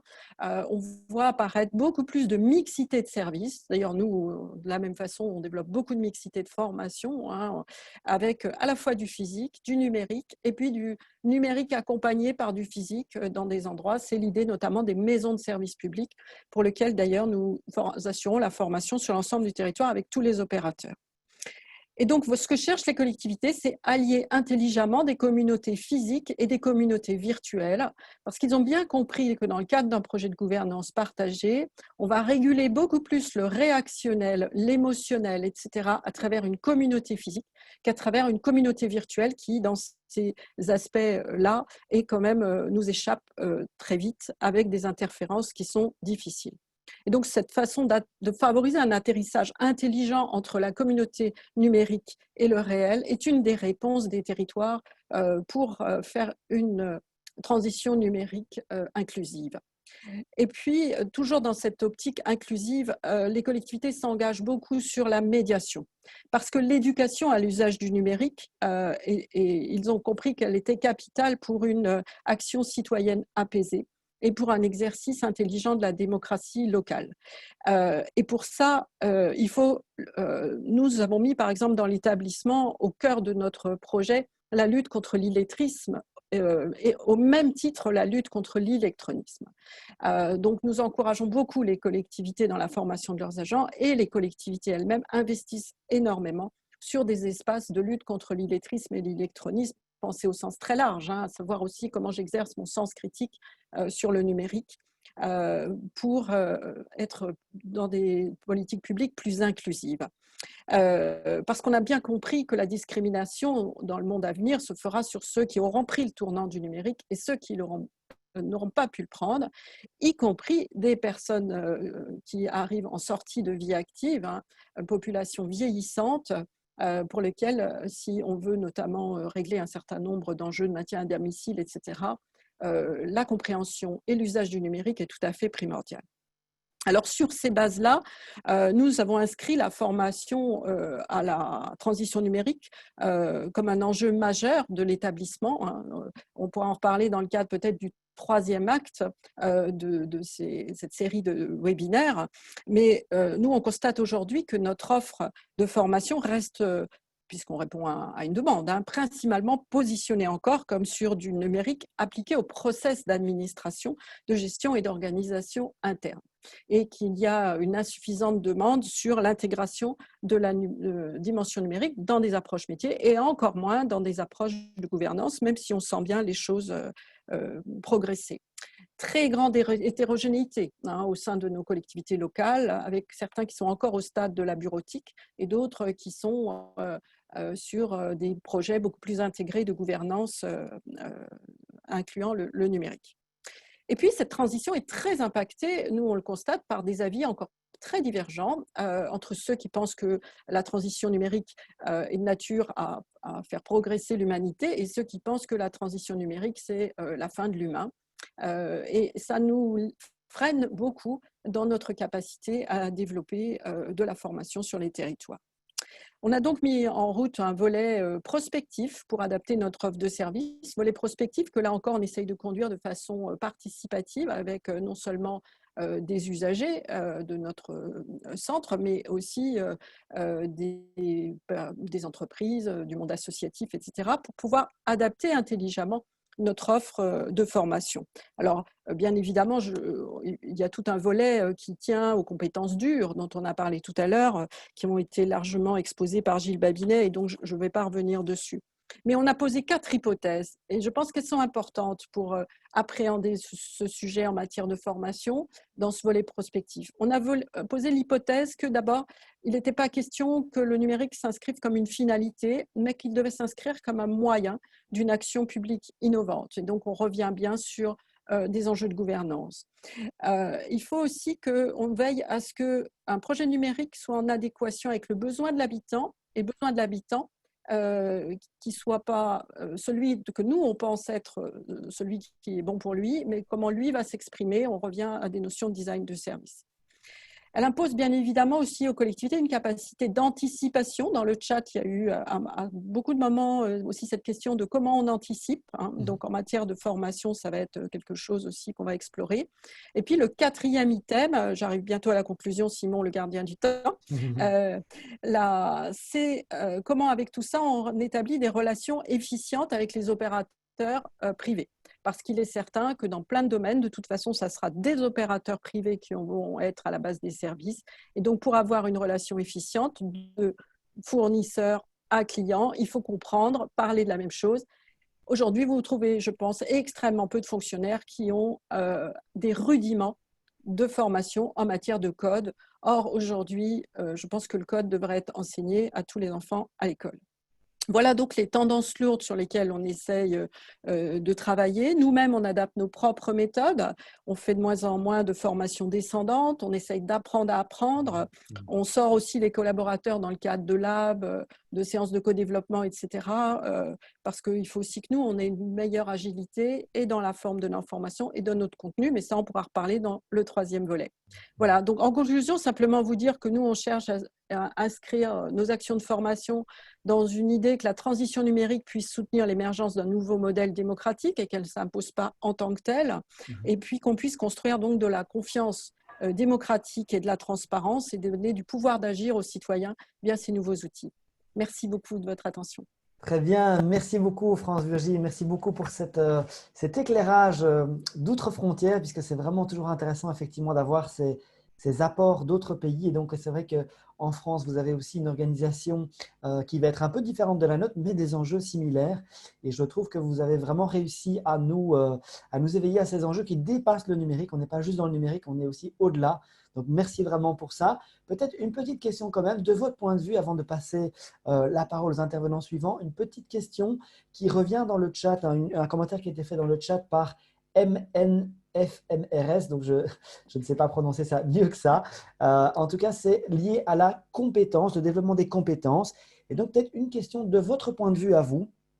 Comment vous pensez, de votre vision, pouvoir adapter au mieux les compétences des agents pour accompagner au mieux les usagers dans les évolutions numériques? Donc vraiment par rapport aux agents, comment à votre avis on va pouvoir… Vous nous avez parlé de l'étude prospective qui va aider à défricher ça évidemment et à avancer sur ce sujet.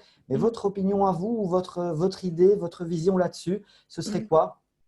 Alors, le sujet, il est de vraiment replacer l'agent auprès du besoin de l'usager. Parce que bien souvent, quand on déploie un applicatif, on va avoir un agent qu'on va concentrer sur l'usage de l'applicatif, il faut appuyer sur tel bouton, allumer telle fenêtre, etc. Mais en fait, ce qu'il faut surtout, c'est qu'on ait des agents qui soient en capacité d'être des vrais médiateurs, qui assurent, je vais encore employer un autre mot, mais la transition entre l'usager et un service numérique. C'est notamment ce qu'on fait aujourd'hui dans les formations d'agents d'accueil. Tout ce qui est agent d'accueil dans les mairies, etc., c'est une profession qui ne disparaît pas du tout, mais qui change complètement dans la teneur. C'est-à-dire qu'aujourd'hui, il va guider finalement l'usager dans quelque chose qui est quand même encore une grosse araignée numérique de services, que ce soit pour ses impôts, pour sa carte d'identité ou ce que sais-je. Et donc, on a un certain nombre d'agents à qui on va surtout apprendre à l'usager à s'en servir. Je disais tout à l'heure apprendre à apprendre, mais c'est vraiment ça. Si on essaye de faire courir tout le temps nos 2 millions de fonctionnaires derrière la technologie, ils vont toujours être en retard. Et de toute façon, on ne leur demande pas d'être des spécialistes du numérique. On leur demande d'être en capacité d'accompagner l'usager dans une conversion de service que d'autres savent mettre en place et avec quelques peut-être spécialistes dans la collectivité. Mais vraiment, ce qu'on souhaite, et c'est pour ça que les notions de replacer l'usager, c'est aussi ça, c'est qu'est-ce qu'il cherche, comment il veut y rentrer et comment j'aide cet usager à obtenir le service qu'il cherche. Très bien, super, un tout grand merci. Et je crois que ça rejoint aussi la notion de résistance dont vous aviez parlé et quelques éléments qu'on a vus dans le chat aussi, c'est de se dire, tiens, le numérique, s'il sacrifie l'humain, ce serait vraiment dommage et on passerait à côté de quelque chose. Là, vous insistez sur plutôt un changement d'attitude, changement de métier, mais clairement avec l'humain qui est encore au centre de ces aspects technologiques, tant dans l'apprentissage que aussi dans l'accompagnement, dans la finalité de C'est tous ça. ces services-là. Très bien.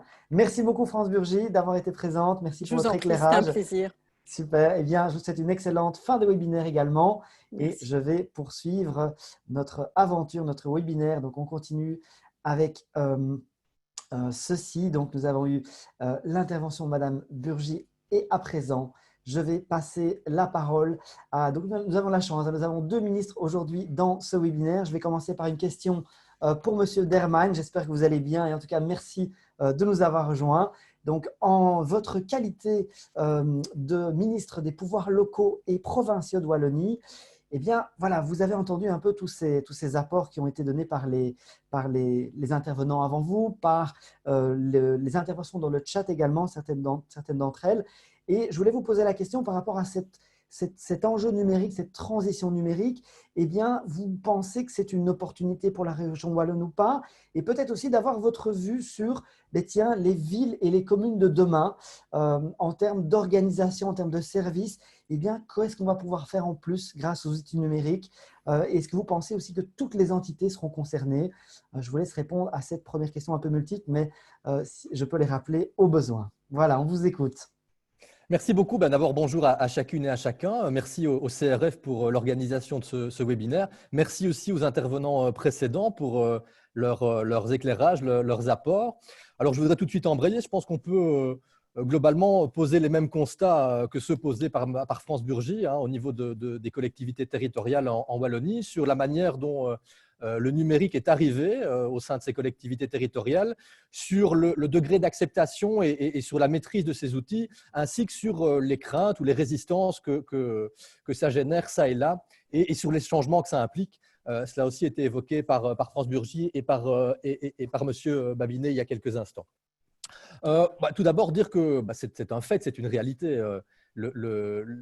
L'arrivée du numérique au sein de nos administrations locales, c'est aussi une nécessité, c'est une utilité.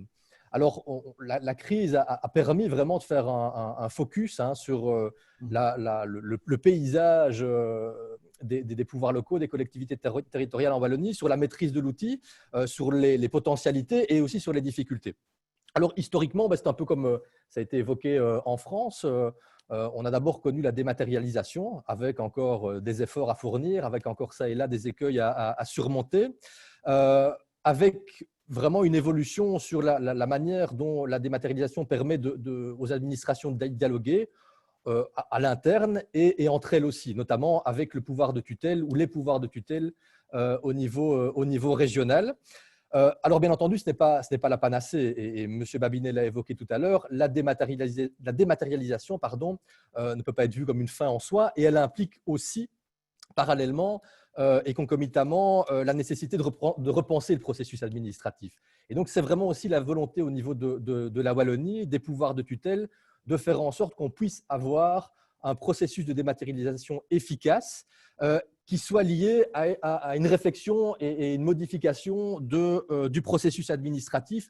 Il ne faut pas, pour le dire simplement, qu'on vienne additionner une charge digitale à une charge administrative déjà présente. Et donc, ça nécessite vraiment de pouvoir, parallèlement au processus de dématérialisation, repenser les processus administratifs. Ça passe bien entendu par une simplification administrative. Alors je sais quand un homme ou une femme politique parle de simplification administrative, soit ça fait froncer des sourcils, soit ça suscite des sourires moqueurs chez une partie de l'assistance. Mais je pense que c'est vraiment une volonté chez nous. Au niveau du gouvernement wallon, moi je plaide vraiment pour un choc de simplification administrative et je pense que la crise que l'on vient de traverser et que l'on traverse encore doit être une occasion. On l'a vu au niveau des pouvoirs locaux, on a simplifié une série de processus, nécessité a fait loi d'une certaine manière, et on a été amené à devoir revoir des processus organisationnels, que ce soit en matière d'organisation du travail et dans la manière dont la ligne hiérarchique s'applique au niveau de la gestion des pouvoirs locaux. On l'a vu avec un aplatissement effectivement de ces lignes hiérarchiques, avec des difficultés que ça génère aussi dans le chef de celles et ceux qui sont amenés à devoir gérer le personnel et les ressources humaines, avec des difficultés parce que, et c'est M. Babinet, je pense qu'il l'a évoqué, il y a parfois une maîtrise de l'outil informatique ou des outils informatiques qui sont qui sont différentes en fonction des catégories de personnel. Et on voit d'ailleurs que c'est souvent inversé, que souvent le management, souvent la hiérarchie maîtrise moins l'outil informatique, l'outil digital que le personnel de terrain. Et donc, on doit vraiment réfléchir à ça avec une gestion par objectif, avec une gestion par projet. Et je pense que la crise a permis de mettre ça en lumière. Vraiment les potentialités, mais aussi les difficultés, qu'elles soient organisationnelles, qu'elles soient aussi matérielles. On a vraiment besoin de pouvoir développer l'outil informatique de manière simple, de manière efficace, de manière agile au sein des collectivités territoriales. Et la Wallonie devra être aux côtés, en soutien des pouvoirs locaux, des pouvoirs territoriaux, des collectivités territoriales pour mettre en place cette évolution au niveau des processus. Alors, on a déjà fait quelques pas, ils sont importants. Je reviens sur la dématérialisation, notamment au niveau de l'exercice de la tutelle. La tutelle, c'est plus de 10 000 actes par an, 10 000 délibérations, 10 000 dossiers qui font l'objet d'un examen de la part de la tutelle. On a mis en place tout un système de dématérialisation à ce niveau-là. Il se poursuit avec l'élargissement des administrations qui pourront bénéficier de ce système de dématérialisation, mais ça passe aussi à côté de cela, vraiment par le fait d'avoir vraiment des guichets des pouvoirs locaux qui soient des guichets uniques, à la fois pour rentrer les informations, mais aussi et surtout pour obtenir une réponse de différentes administrations.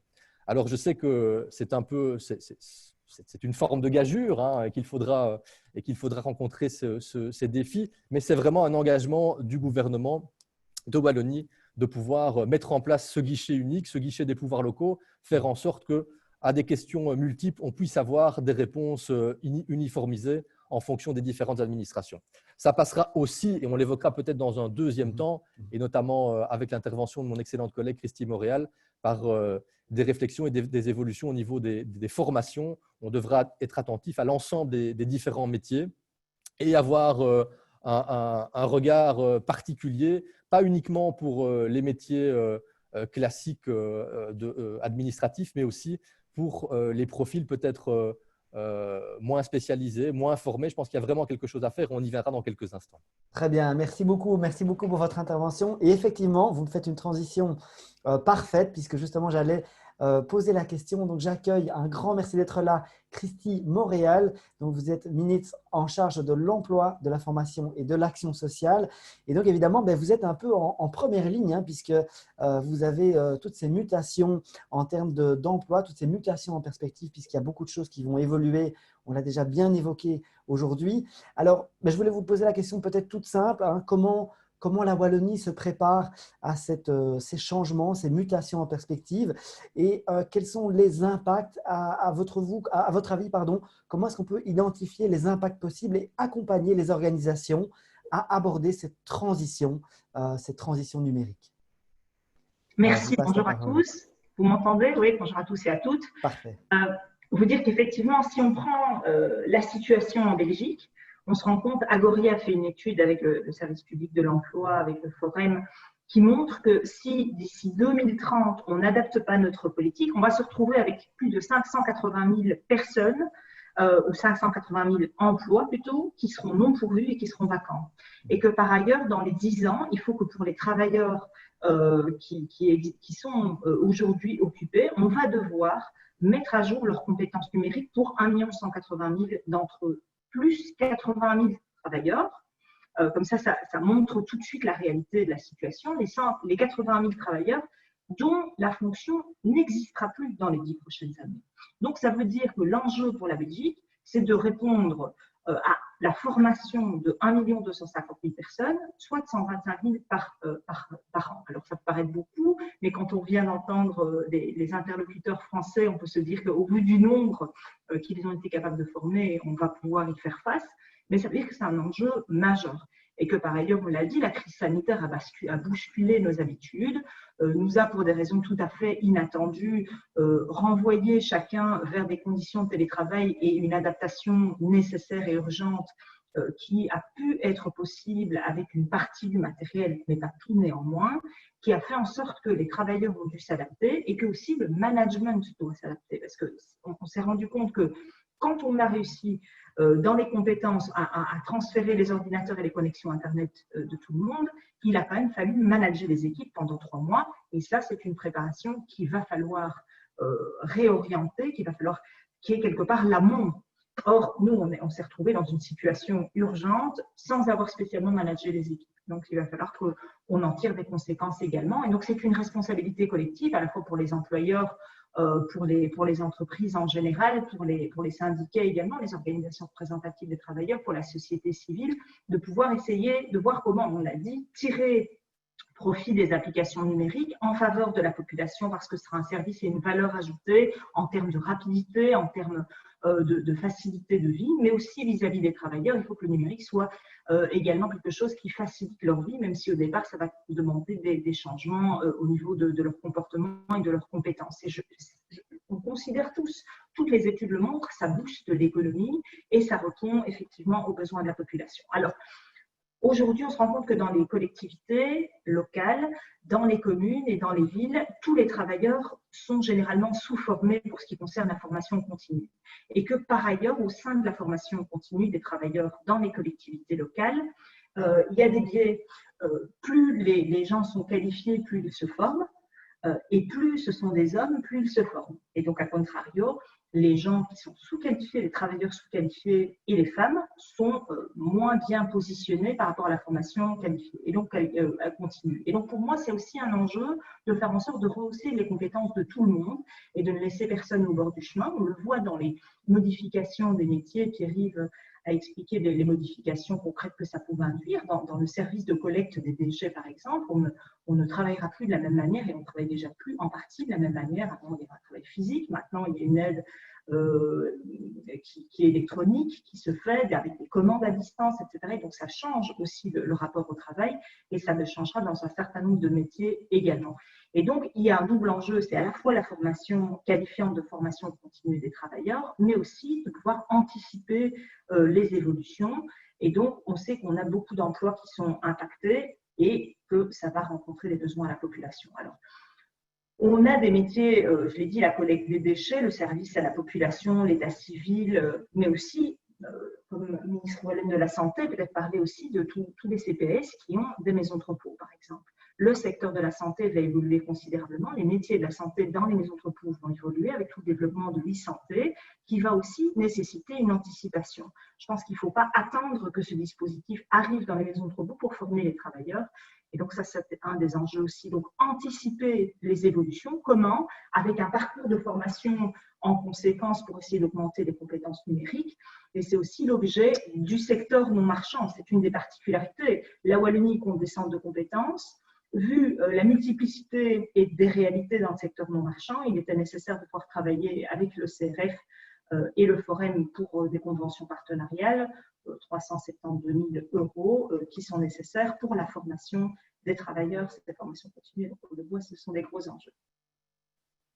Très bien, merci beaucoup pour votre réponse à cette première question. Merci beaucoup. Je vais revenir à vous, Monsieur Dermagne. Donc, en votre qualité de ministre en charge de la fonction publique locale et provinciale, vous allez être quelque part au pilotage de cette adaptation des compétences qui sont nécessaires à la réalisation des objectifs locaux et provinciaux. J'ai envie de vous poser la question en termes d'agenda ou de prochaines étapes. Ce serait quoi la nature de ces prochaines étapes pour vous? Qu'est-ce que vous voyez mettre en œuvre pour cet enjeu?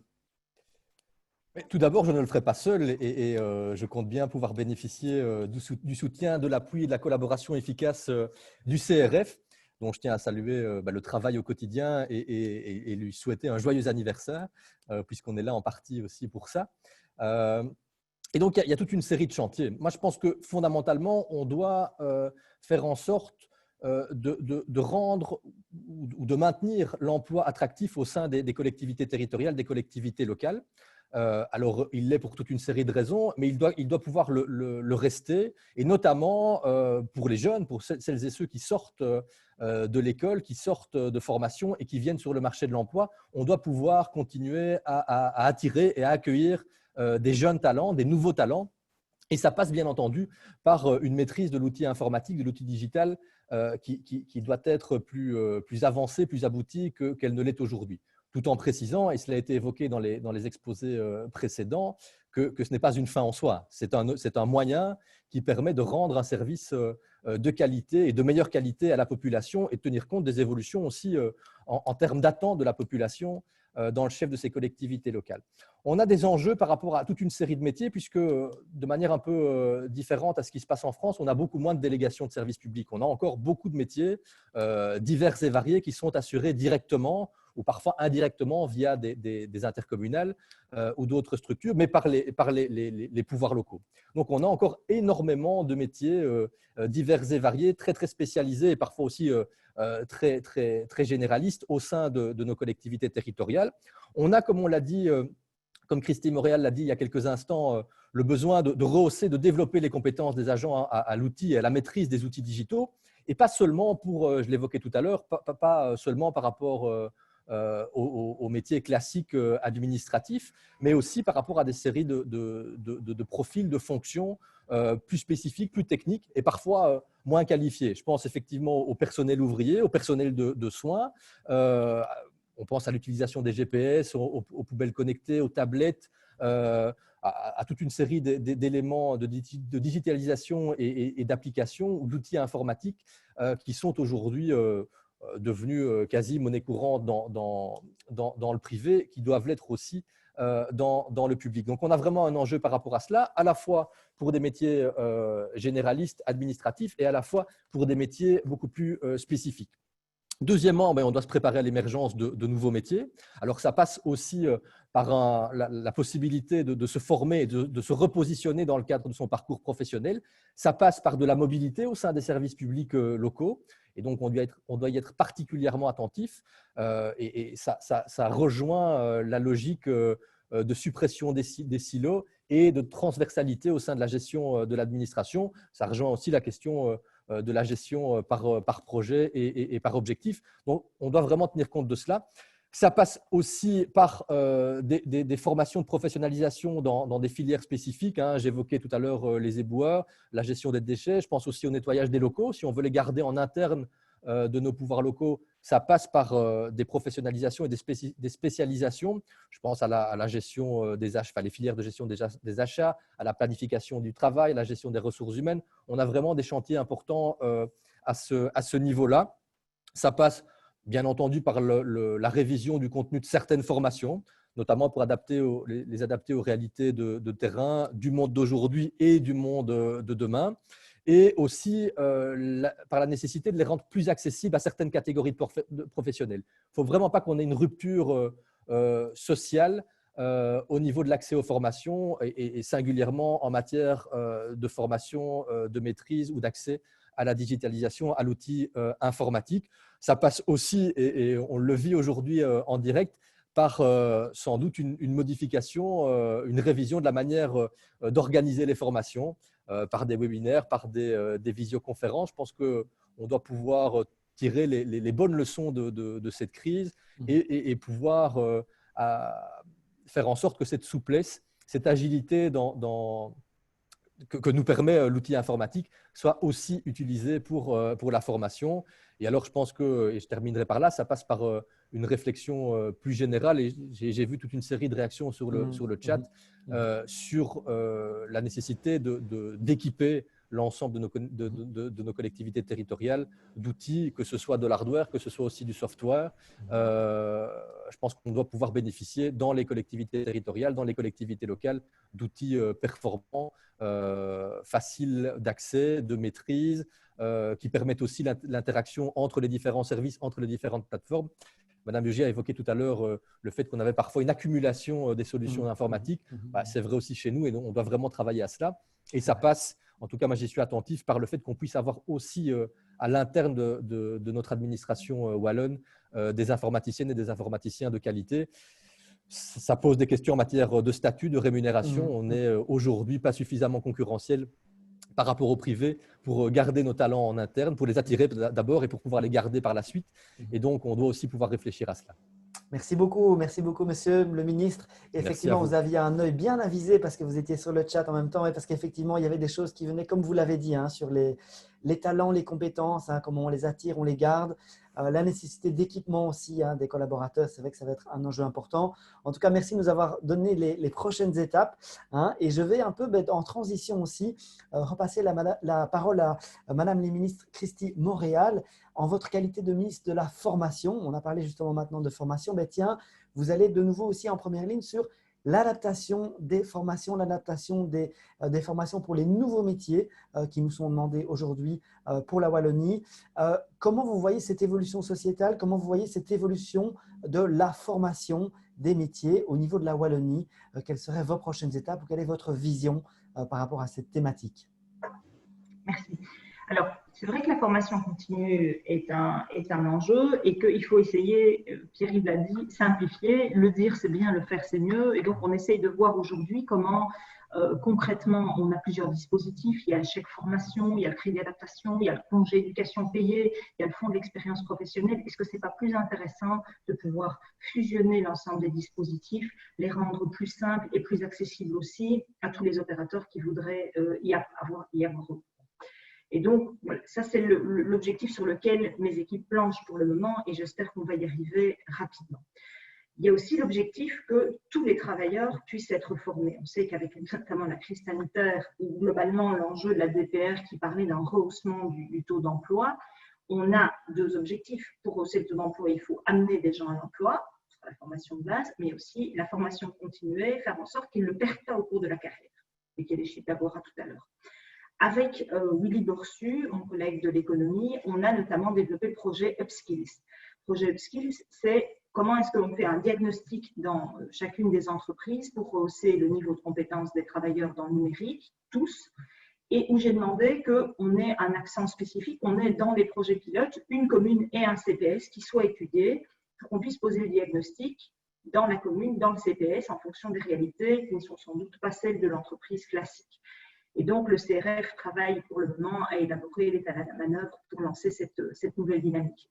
Deux, sur la formation initiale, je pense qu'il est aussi important, on sait parfois il y a un turnover que les communes et les villes ont besoin de pouvoir recourir à de la main-d'œuvre qui est des compétences minimales et que les compétences minimales dans le numérique ne sont pas toujours atteintes non plus. Donc, j'ai un rôle à jouer comme ministre de l'Emploi et de la Formation pour adapter rapidement la formation initiale, faire en sorte qu'on ait suffisamment d'opérateurs de formation et d'enseignement qui puissent donner des formations, alors soit en soft skills, compétences de base, comme on va le faire notamment avec des travailleurs qui sont éloignés de l'emploi avec Start Digital, qui est aussi un projet qu'on a déposé, que j'ai déposé en mai au gouvernement, sur la table du gouvernement, et qui va pouvoir s'opérationnaliser et globalement élargir les formations pour pouvoir s'adapter. Et enfin, Pierre-Yves Derman, il parlait aussi de l'importance de pouvoir outiller, parce que parfois c'est la base, outiller les pouvoirs locaux ou les opérateurs de services publics du matériel nécessaire, de l'accès au Wi-Fi par exemple. Et donc, la semaine dernière ou la semaine avant, au gouvernement, j'ai fait passer un budget de 4 millions d'euros pour pouvoir permettre à tous les carrefours emploi-formation, par exemple de Wallonie, de pouvoir disposer du Wi-Fi et aussi dans les centres de formation foraine. Ça pouvait être un besoin, je pense que c'est un besoin de base, mais qui n'était pas rencontré dans l'ensemble des dispositifs. Et donc, en amont, c'était quelque chose qui était nécessaire. Et puis enfin, on travaille aussi jeudi, je vais déposer au gouvernement le grand plan de coaching du Forem, donc la réforme de l'accompagnement du Forem qui va pouvoir aussi permettre à tous les conseillers de pouvoir orienter au mieux les demandeurs d'emploi et de pouvoir les aiguiller et leur donner des formations qui sont juste nécessaires dans le secteur du numérique ou bien alors de les spécialiser. Et pour ça, il faut qu'on y réponde rapidement, qu'on s'y adapte et qu'on fasse preuve d'agilité. Mais je suis sûre que le service public de l'emploi sera au rendez-vous. Eh bien, merci beaucoup. Merci beaucoup pour vos interventions à tous les deux. Un tout grand merci de nous avoir rejoints. Et j'avoue que tout ce qui est venu dans le chat, voilà, sachez que toutes les personnes qui ont fait des commentaires ou fait des remarques dans le chat, on va intégrer ça dans notre réflexion avec le CRF, bien entendu. Et on va pouvoir y donner suite, évidemment, ou faire en sorte que ces remarques fassent partie de la réflexion générale par rapport à cette thématique. Voilà, un grand merci à tous les deux pour votre présence et par rapport à vos interventions. Merci beaucoup pour cela. Je vous souhaite une bonne fin de webinaire. Je vais passer tout doucement la parole, mais avant, je vais vous poser encore une petite question. Vous vous souvenez, je vous posais des questions durant ce webinaire. Alors, je vous rappelle comment vous pouvez faire pour vous connecter à ce sondage, soit vous l'aviez déjà encore avant sur votre smartphone toujours, ou vous vous connectez via l'adresse Internet qui est marquée là. Et donc, je vous demande, on arrive tout doucement à la fin de ce webinaire. Je vais passer la parole après à Pierre Petit, directeur du CRF. Mais avant ça, ben voilà, pour vous, qu'est-ce qui vous vient à l'esprit en cette fin de webinaire? En un mot, qu'est-ce qui vous a marqué? Comment vous sentez? À vous de voir ce que vous voulez nous présenter. Vous dites enrichissant mais dense. Effectivement, il y avait du contenu et l'avantage, comme on l'a dit déjà plus tôt dans le chat, c'est que vous aurez l'occasion de retrouver ce webinaire. S'il y a des passages que vous avez appréciés et que vous voudriez revoir, eh bien, vous allez pouvoir avoir le lien pour revisualiser l'entièreté de cette vidéo, l'entièreté de ce webinaire. Alors, je vois intéressant qui revient souvent et qui est en plus grand. Nous avons enrichissant, complexe. C'est vrai que le numérique nous plonge dans un monde qui est complexe, parfois avec des thèmes qui sont complexes aussi. Et ça, je pense que c'est vraiment lié à l'évolution. On va certainement évoluer dans cette matière-là aussi. Et je pense qu'il y a de plus en plus de choses qui vont devenir de plus en plus évidentes, même si effectivement le chantier est complexe. Vous l'avez souligné dans le chat et par les différents intervenants également. Alors, je vois espoir, ça c'est bien aussi.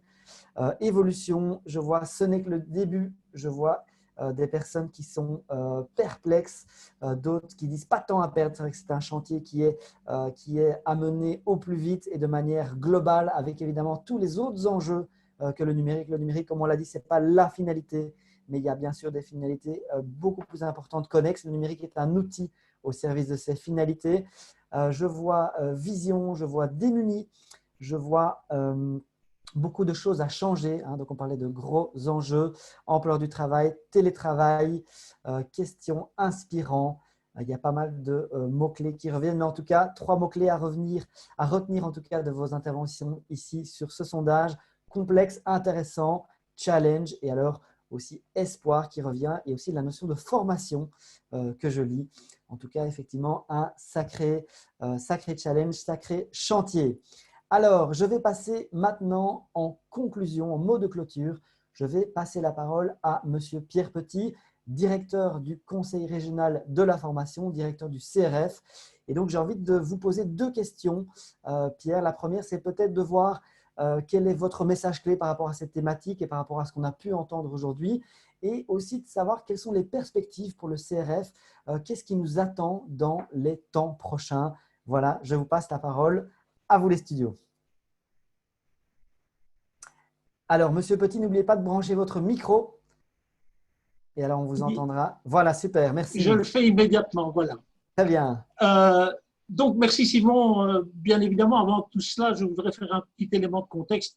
Vous comprenez que cet événement, il a été conçu avant le confinement au départ, et donc il était dans un triple contexte. Bien évidemment, celui des 25 ans de notre organisation, comme vous le voyez.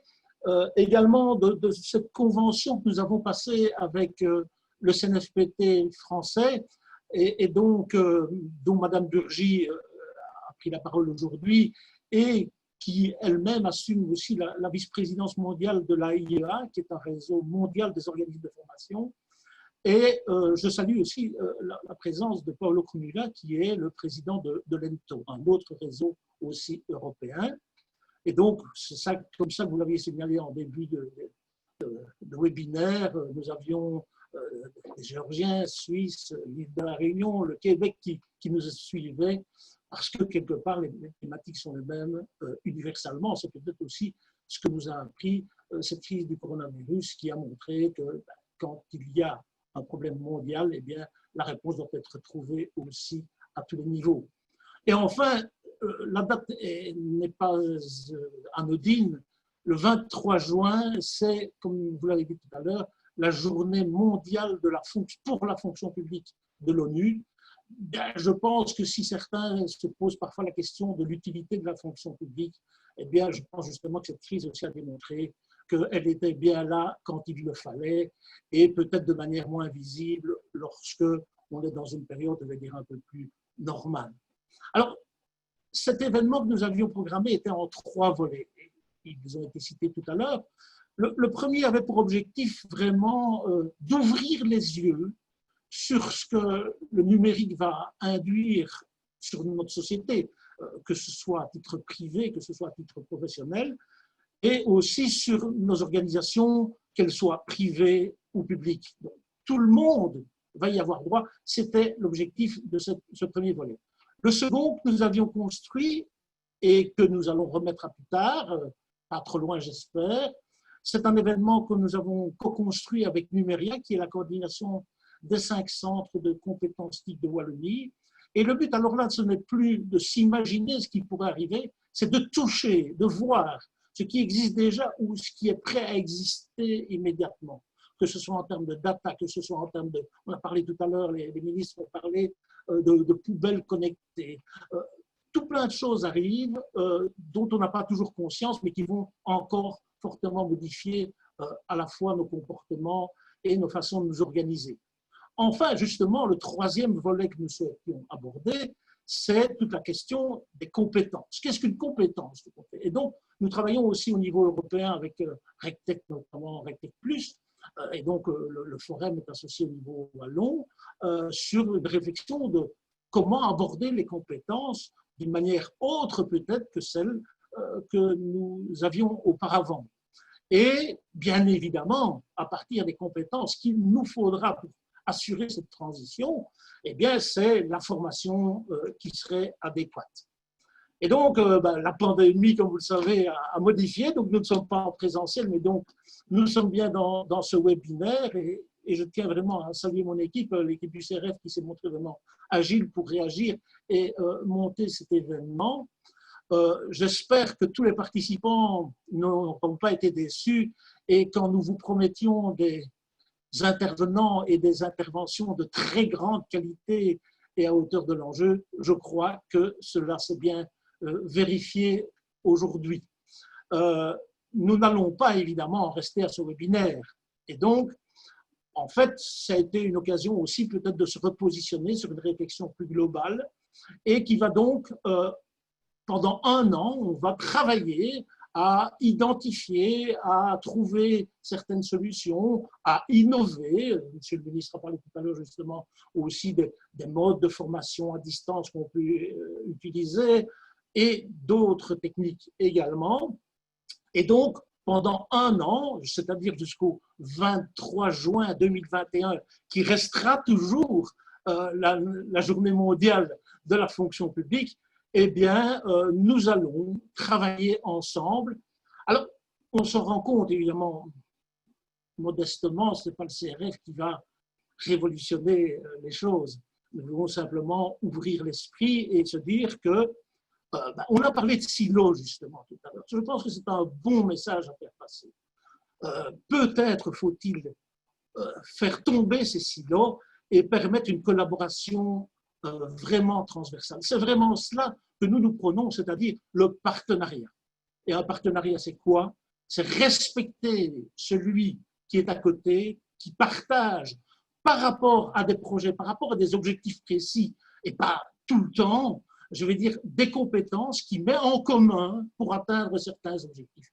Je pense que vraiment là, c'est là même on parlait de changement de gouvernance, et bien, je pense que là, vraiment, on est au cœur de l'action que nous voulons pouvoir mener pendant 1 an, évidemment, avec tous les partenaires, toutes les bonnes volontés qui voudront amener une pierre à cet exercice, à cet édifice qui, il faut bien l'avouer, est d'un genre tout à fait nouveau. Alors moi, je voudrais vous remercier d'avoir participé à ce webinaire. Je vous remercie de la confiance que vous nous témoignez. Et notre slogan de l'année, c'est « Le CRF est plus que jamais à vos côtés ». Eh bien, cela reste vraiment une réalité. Et merci en tout cas pour la qualité des intervenants. Merci pour le brio avec lequel M.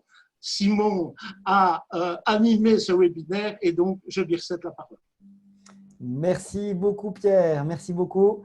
Merci beaucoup pour ton retour. Moi aussi, je vous souhaite un excellent anniversaire. Donc, à vous, à l'équipe actuelle du CRF, mais aussi toutes les personnes qui ont œuvré depuis 25 ans au CRF. Alors, on m'a dit dans mon oreillette qu'on n'avait pas vu le nuage de mots que vous aviez fourni juste avant. Donc, je le remets puisque cette vidéo est enregistrée, ce webinaire est enregistré. Ce sera intéressant de voir. Donc, je vous en parlais, hein, complexe, intéressant, challenge. Maintenant, vous les voyez et donc, ce sera dans la vidéo que vous pourrez reconsulter. En tout cas, merci à vous également pour vos participations. Merci à tous les intervenants d'être intervenus. Un petit mot peut-être avant de vous quitter.